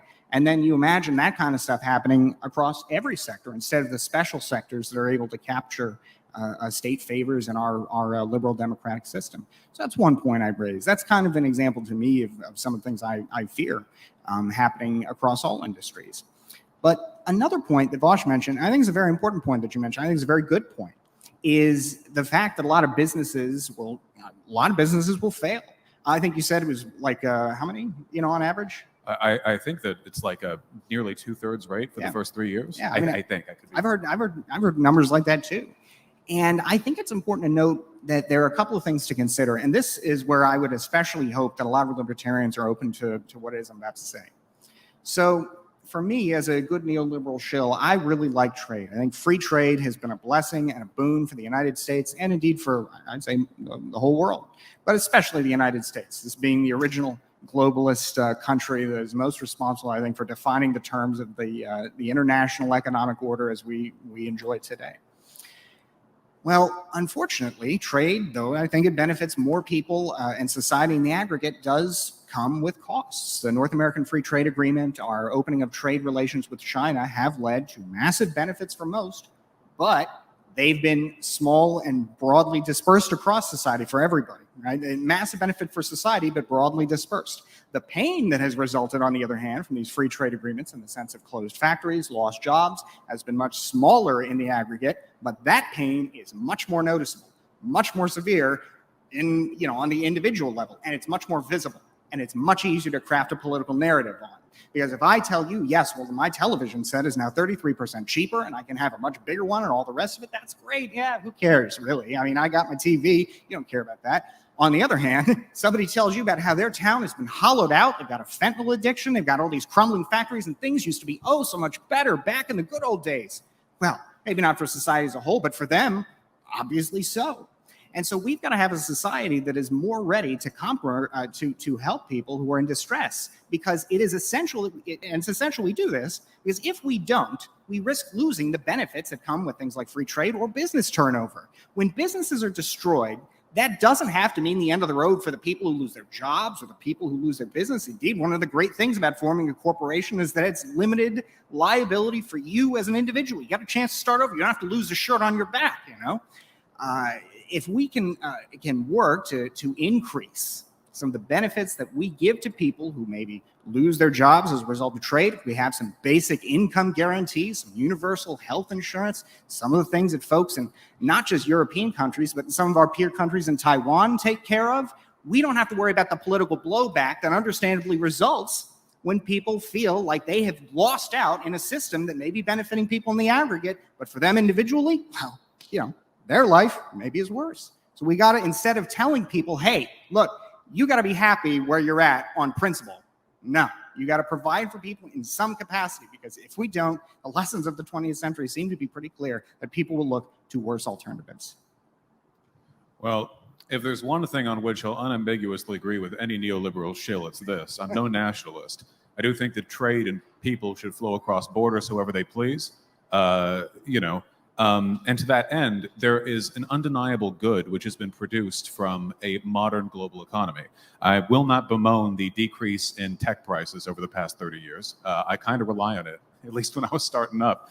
But sometimes there are root issues that run a little bit deeper than that. It's true that our modern economic system does lead to further wealth accumulation in certain areas. Obviously, more wealth accrues in cities. Some towns get hollowed out, as you said. A lot of these towns get big box stores. And again, everything is cheaper. And all of a sudden, folks that couldn't afford any of this weird stuff before are able to go out of Walmart or Target with what might have been considered luxury goods 20 or 30 years ago. I think that's a lovely thing. But there are problems in the long run. from the transportation networks that we've built, not only in our cities to the areas around them, that's led to the death of walkable American cities. Something we used to have, by the way, back before the invention of the car, when car lobbyists used their corporate power to lobby and bulldoze and repave major American cities to make them inaccessible to human beings, but accessible to metal boxes we drive, to perhaps more pointedly, the death of local small business. The prices at small businesses that you'll go to at any local market. In Seattle, we have Pike Place, where things are maybe a little pricier than what you get at a big box store, but everyone goes there. It's very popular. The reason for that is because no business open there can be a chain. It must be one of its kind. The first Starbucks was open there. Now that's a chain, of course, but at the time, that was the very first one. People like local livable communities. They correspond positively with decreases in depression and suicide, to increases in local community involvement, to greater degrees of health. And why am I bringing all this up when we're talking about, broader economic systems? Well, to me, what we're seeing with worker cooperatives in their modern resurgence here in America is a revitalization of the local community and business spirit that used to make some of the parts of this country so great to live in, where cooperatives, which tend to be a little bit smaller, a little more local, are now filling a long unmet desire, and that is to know the person who works there when you go in. What many people now enjoy with bartenders and restaurant patrons used to be a common thing at stores all across the country. Everything has been so systematized, globalized. Employees shuffle in and out. They get dropped and brought in. Worker turnover was so high in a job that I had before I went on YouTube that sometimes they actually wouldn't bother training some employees because they were put on for less than 2 months. Not hired for that length of time. They were expected to leave before then. So it was just a dice roll, I suppose, and they weren't wrong half the time. All of this can be directly all this can be directly brought back to the system of ownership that we live in today, a system which deprioritizes the needs of workers, not just at their expense, but at everyone's, because the common American worker benefits not from private ownership when at their workplace. Do they benefit from it when they're not? Goods have been a little cheaper, maybe due to global trade, and I think that's an appreciable thing. Maybe we can keep some elements of that broader system, the cost-saving measures, while maintaining a direct democratic relationship with the institutions we spend most of our time at. I don't interact with my government day in and day out. I vote once every 4 years, and every once in a while, something drives me to the DMV. When I worked, I spent 8 hours a day there. That's the system I spend most of my time under, and that's the system I had no control over, not directly or indirectly. So there are a couple things I'd say about that, because I think Vaush again makes a lot of insightful observations that I broadly agree with in terms of the problems he describes. What I don't agree with are the prescriptions he suggests. So I think the first thing I'd say is that with respect to the idea of the worker, I think it's first of all important to recognize that before we reshuffle society around in a very big way around the interests of the worker, we recognize that here in the United States, the workforce participation rate is about 60%, and it's been falling for years. So before we think about that, it's also important to recognize what would this mean for all the other people in society, the other 40% of people. And it's my basic contention that a society organized around democratic workplaces would be less efficient as a result of the capital markets problem that I described earlier, and would therefore be less able to fund the decommodification of all these services I mentioned, healthcare, education, things like that. If we don't have the golden goose that puts out the golden eggs, it's real hard to pay for these kinds of programs. And it is my opinion that we don't want to make that shift unless we recognize that perhaps we might come to the conclusion as a society that there are higher values that are more important than that economic loss that I would argue would occur. But nevertheless, I think we have to reconcile with it and the fact that it would come at the cost of society as a whole. So that's one point I'd say there. I think that the worker's interest is not necessarily served by a democratic workplace or a society of democratic workplaces, because while I would agree that in an individual sense in our existing society, if you want to have a democratic cooperative, you ought to be able to do that, and I can understand there being a lot of benefits. But if we have a society entirely organized around that principle, I think that means some big changes that are very different and very difficult to reconcile with. So that's one point I'd say. The other point I'd say is I think Vaush makes a very good point that society has changed in some very big ways. Like, for example, I wouldn't agree necessarily with all the contours of the General Motors story you told. I would agree with some of it. That lobbyists have certainly had a massive role in transforming America from the kind of, I guess, the sort of small town type of, environment you described to, a society of big highways and cars. Now, a huge part of that is also that I think Americans do, very, very much love their cars. I think these are products that have caught on for, more than just malicious intent. But either way, the destroying of whole communities to build 7-lane superhighways was a decision that went well beyond just market demand. I mean, there was a lot of political choice there. And I think it's also worth noting that a lot of those decisions were made democratically at the expense of vulnerable minorities who really couldn't do much about them. In my community, for example, in Pensacola, a giant freeway was built right through the middle of a black community. And there's a little sign that commemorates this loss.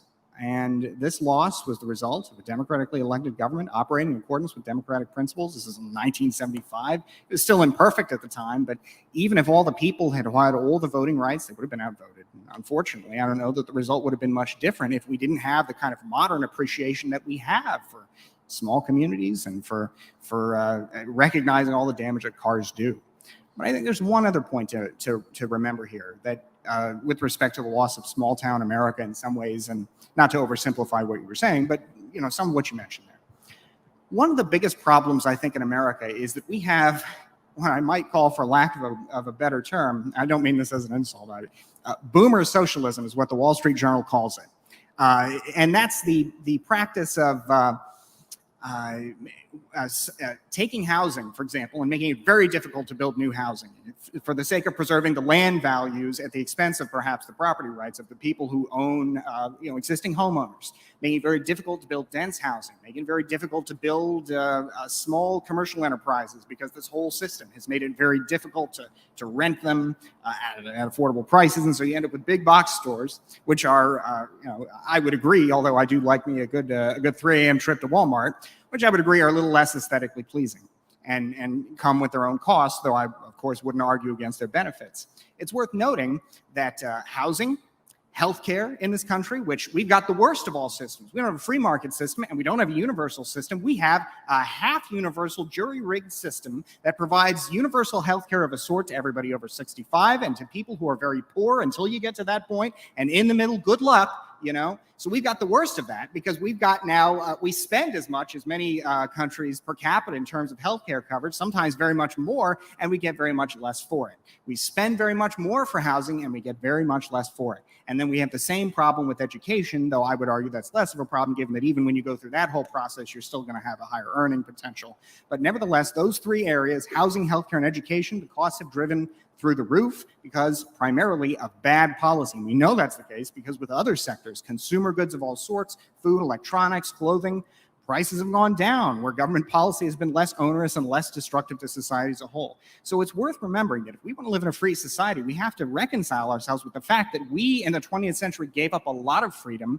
And when we gave it up, we often did it in malicious, race-based ways that now we're having to pay the cost of as a society because they were so poorly implemented in the first place. So when we sacrifice some of our freedom, for example, in the universal healthcare system, we ought to do, or with government payments for healthcare, we got to look at better models here, because the way we do it now is a disaster, right? It costs a lot, it delivers very little. We have the same problem with housing. We've got to make it easier for people to get the services that they want to get, easier for people to have the freedom to build where they choose and build what they choose. And when we're going to have a government program, we've got to look to what other countries have done to design them better, to be more efficient, more effective, so we get better results for everybody in this country.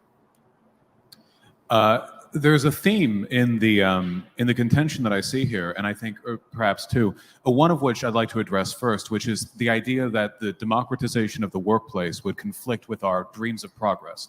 Because progress is important, not just in the capitalistic sense of infinite GDP growth or whatever, but as a concept, as a species. I do believe there's always a better society on the horizon. And there is an unfortunate tendency, even among progressives, to sometimes devolve into a sort of myopic worship of the way things used to be. I want to be clear. My dreamy small town America speech there, it's not about bringing back the way things used to be. Things are better now than they used to be in almost every measurable sense. I would struggle to find significant ways in which they are not. But there are elements of the past that we could have brought into the future that we didn't. either because we chose not to or because the choice was made for us. With regards to the car thing, for example, I don't think that this was some malicious effort on the part of some demographic of American citizens to build out their own wealth. I think that in some ways we traded civil society for dreams of a better and more progressive future. I see this in a lot of ways where we're unwilling to adhere to certain civilization building principles if it feels like there is an aesthetically more futuristic, but in practice much worse system. What I said earlier about the roads, from the Roman Empire until the 20th century, roads were a place where human beings walked. There were horse-drawn carriages, and even early on with cars, still humans walked. But then we were told to look both ways before crossing the road, an implicit suggestion that it's our responsibility not to get hit.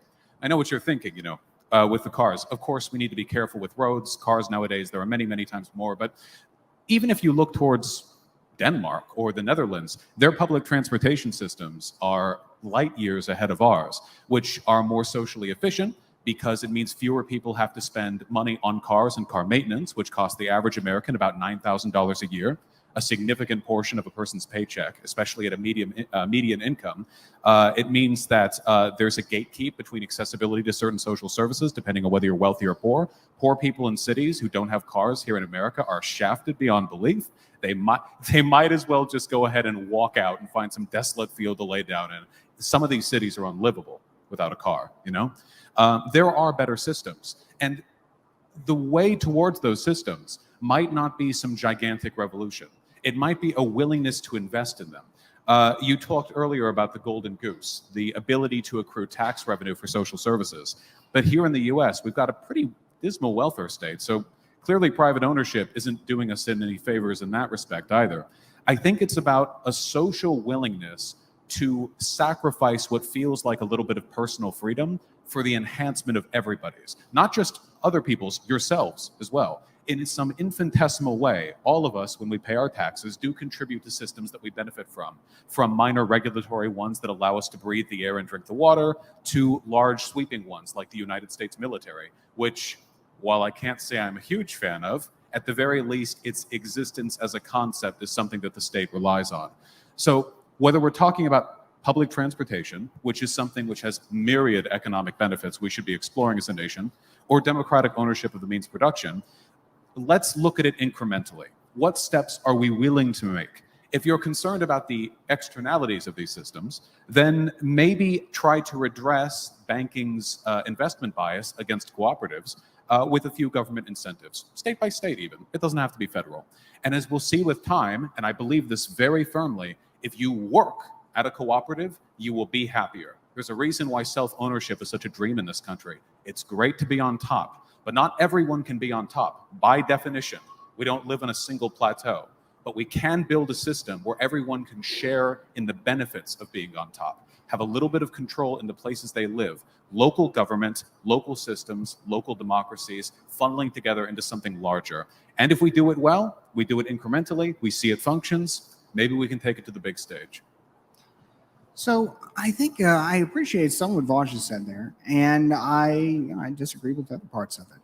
For example, I agree that we have, it's pretty sad actually, the taxes that the average American pays are not as great as you might think. Not so much less than you might think as the Nordics or the Europeans generally pay to get better social services.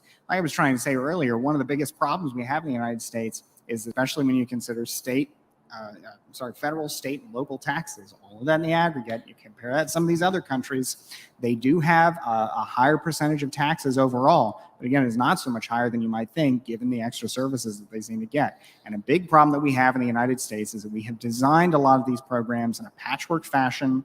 It's inefficient. It is often means tested, which means that a new bureaucracy has been set up for the purposes of determining that only the right people get the money. And that ends up being a big cost. It ends up being an imposition on people's privacy, all the rest of it. And while society might have a reasonable claim to want to ensure that tax money goes to the right people, the end result is that less money and then more taxes are collected for less benefit for society as a whole. So that's one thing I would say is why I would agree that we don't have the kind of welfare state I would like to have. I think that's mostly not because the unwillingness of Americans to pay for it. I think the problem is that the systems that we have set up are just fundamentally of a patchwork nature. And if we had more universal systems, simpler to understand, something a little more like maybe what Milton Friedman advocated, I wouldn't go so slim as he did, but thinking very seriously about payments in cash instead of payments in or provision of services. Payments in cash, so you can go out in the market and get what it is you like in a hopefully competitive market.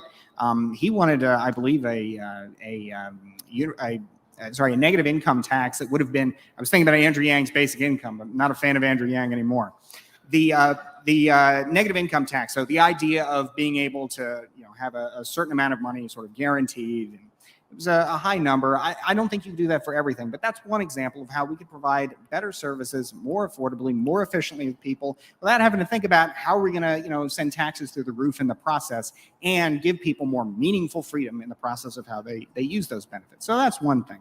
Another point is I think we have to recognize the problems that we have in society. I don't think American competitive enterprise is generally speaking the problem.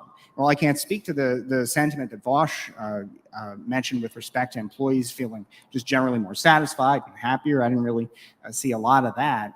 I can say that I think that's something I could totally understand. But what I'm more I think that the problem to me with a lot of socialist solutions is that they seem to be about how do we change the means of production, and then those benefits kind of wash across society as a whole.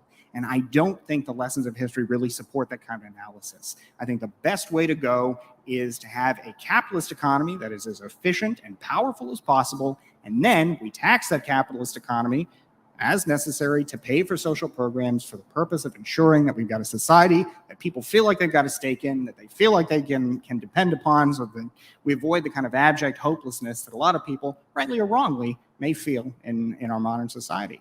So that's one point that I'd make there. Beyond that, I certainly agree with incrementalism. I mean, that's kind of the whole neoliberal way.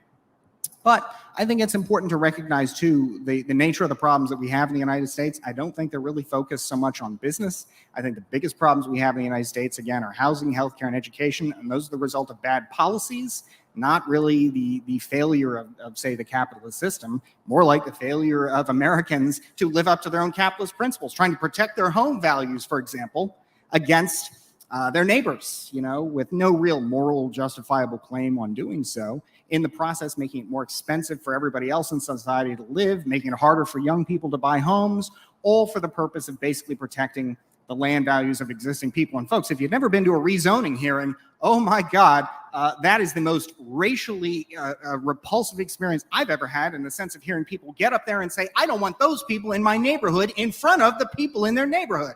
So that's another thing I'd say, is I'm oftentimes very skeptical of the idea that democracy is always the solution and that more of it is always an unparalleled good.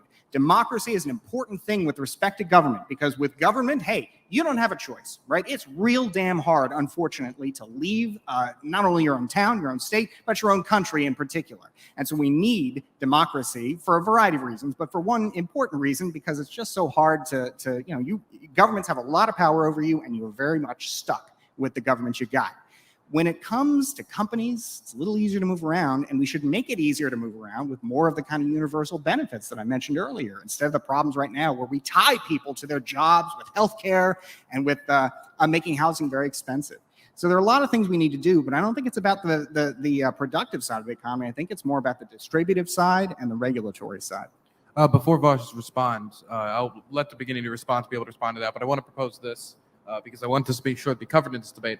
Why is it that your model, in comparison to the other, is better when it comes to preservation of certain civil liberties, like freedom of speech, freedom of the press, freedom to protest, and definitely in the age where people are having such a intensive debate about tech censorship, for example? I'll let the beginning of your response be about what he just said, but I want to make sure we cover that since we have 60 minutes left. Of course. I can tackle those both, I think. Tempted as I am to talk about the ways in which I think a cooperative system universally would still be able to pay for the necessary welfare costs of a modern society, I think I might be putting the cart before the horse here, because I have a feeling that many of the people in the audience wouldn't agree with me that welfare is something we should be investing in anyway. So I'd like to take a step back, if I may, and address what I think might be the more fundamental problem here, which is, again, liberty. With regards to liberty, the problem that I have with American libertarianism as it's traditionally expressed is that liberty is gatekept behind wealth. In this country, you are not free to do what you want unless you have wealth. You are free from many things, certainly. That old adage, what is it? It is equally unlawful for both the wealthy man and the poor man to sleep beneath the bridge. When laws are built in such a way as to discourage behaviors more likely to be engaged in by the working class, these are not laws which are fundamentally encouraging healthy guidelines to what a good society is. What we're really doing is socially determining the corral, the barbed wire around where it is and is not comfortable to be. Now, most people in this country can't afford a small emergency. So I don't think most people in this country are able to really experience the incredible social and technological benefits of living in the 21st century. Now, I can, and I know a lot of people in this audience can, but I know there are a lot of folks who can't, who nonetheless advocate for certain positions because they believe that the freedom of the wealthy is the freedom of all. And to that, I would say, to me, this is nothing more than a contemporary defense of the aristocracy.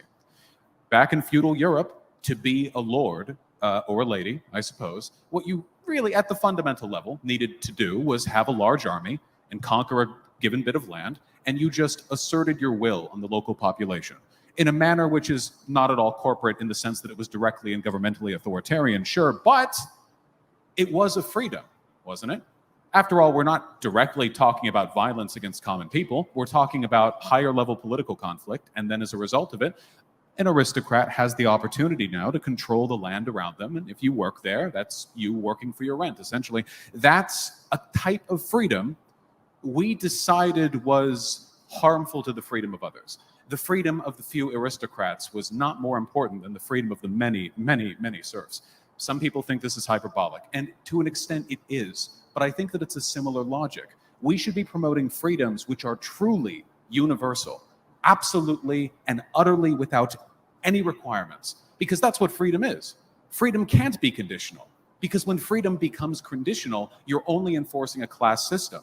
A class system, in the modern sense, perhaps, may be more defensible than that of the feudal Europe, or in times past, or the old Indian caste system, or whatever the Romans did, if one wanted to look that up. But it is nonetheless a caste system. So let's look to systems that are truly universalized, not just in who gets their money, but also in who has say over what is done with it.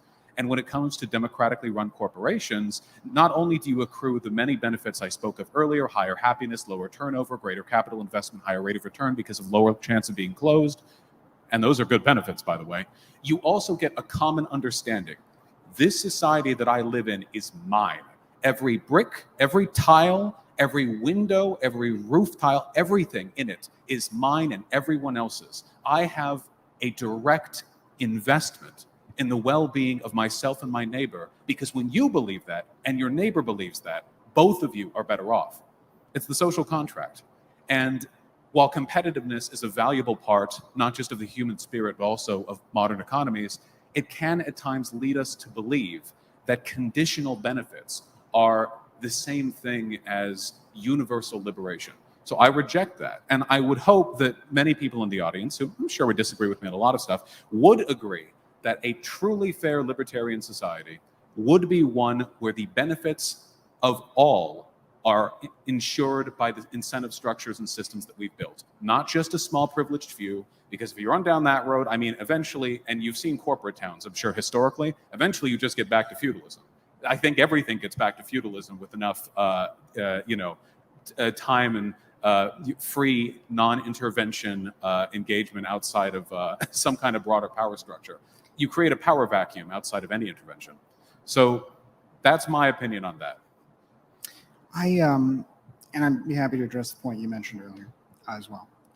I have to say I appreciate Vaush's discussion of private, or rather a discussion of the feeling of public property, because I have to say that just does not seem to be the way I think most people think about public property, except in the occasional idealistic type of sense.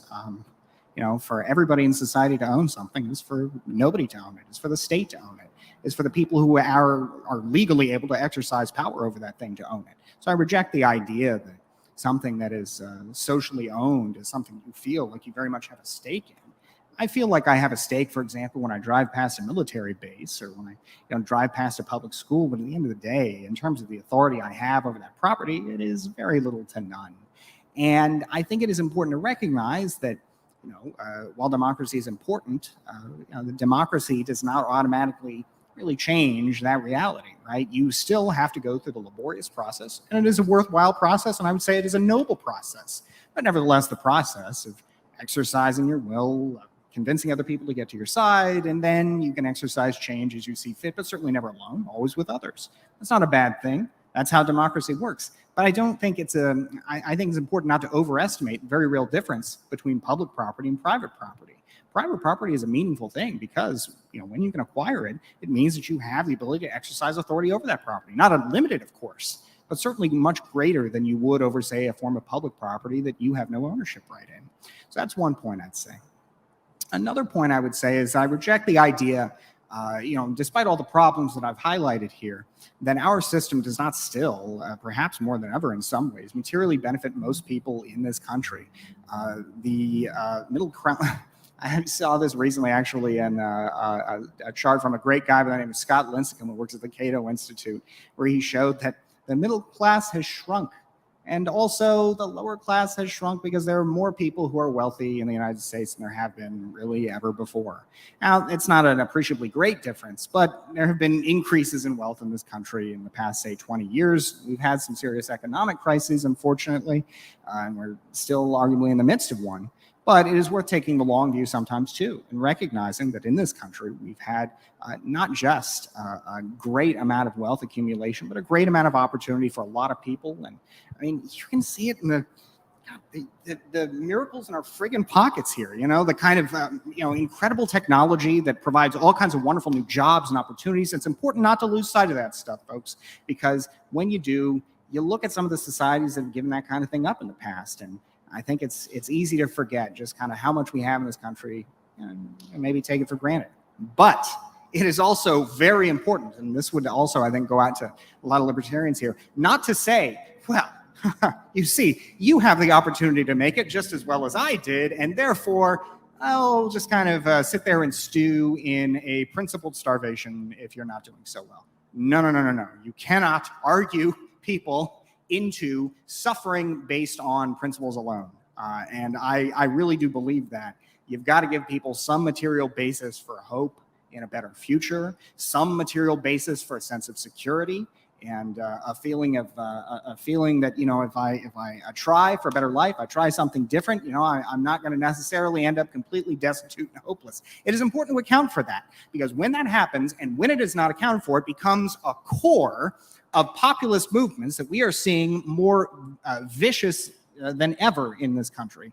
And those kinds of movements are based often on false narratives, but there is always a core of genuine suffering in those narratives.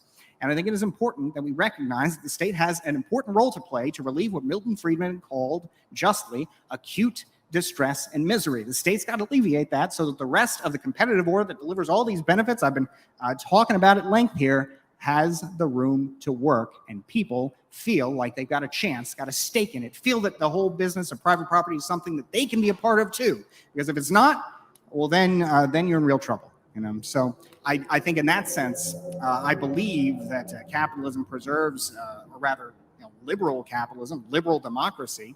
All of these things preserve not just the individual freedom that I talk about by respecting private property, respecting individual rights, but because they promote effective welfare states that I've talked about, for example, in Europe, those states add to people's positive liberties and, I would argue, reinforce the security of some of those negative liberties. Because while we give something up when we pay our taxes, when we pay for the aircraft carriers that I hope, as we speak, are making plans to defend our allies in Taiwan, or who should be our allies at least, we nevertheless recognize that's an imposition on our freedom. Right? But it is an important imposition to make in defense of a free world writ large. Yep. So. Okay. So we have 3 minutes left. So you're both going to have 1 minute outros. And afterwards, shout ourselves out. We'll wrap it up. Thank you both for being extremely civil. And I had to do nothing today. So I appreciate it. Happy to make you irrelevant. There's a concept in philosophy called the veil of ignorance, where you measure among other things, the worth of a society based on your average prospects if you were to enter as a member without knowing who you would become. It must be remembered that to the average American, while private property ownership is a delightful thing, to many of them, to most of them, this is not theirs, it's somebody else's. Their house, they rent. Their business, not theirs, that's controlled by somebody else. That lawn, that street, that city, owning things is great when you're the one who owns them. But to the common welfare, the vast majority of people, just by mathematical certainty, do not. All the world belonged to everyone before we divvied it up and set property lines in place. And that might be a dreamy hippie notion, but in a way, when free land is taken 20 and seconds. the government takes it and they divvy it up and give it off to corporate interests, something fundamentally there is lost, a common will, an inheritance. And I think that we can take it back. Whether you believe in revolution, reform, welfare or not, we should all here believe in freedom. And however we achieve that, we should be deliberate and universal in how we do so. Bastiat? I would thank you, Dylan, and thank you, Vaush. I really enjoyed this. I would only say one that I would reject the idea that Vaush posited of saying that most people do not. I mean, homeownership rates, for example, in the United States, I think show otherwise. Private property is something that's widespread and enjoyed on a wide basis in this country. One of the problems that we have, though, is that, for example, in place of a social welfare system, we have a system of easy access to credit, which is how a lot of Americans meet basic needs, but of course, which has some disadvantages, you might argue, I think very reasonably, over greater access to some of the programs I described, healthcare, a Friedman-esque basic income, things like that. So I would say this. I believe that liberal capitalism, particularly the American variety, has done more to drive the progress and advancement of humankind in the last 250 years than any other world historic force in history yet devised, and perhaps, who knows what the future may bring. But 20 seconds. I think it's very much worth defending and protecting.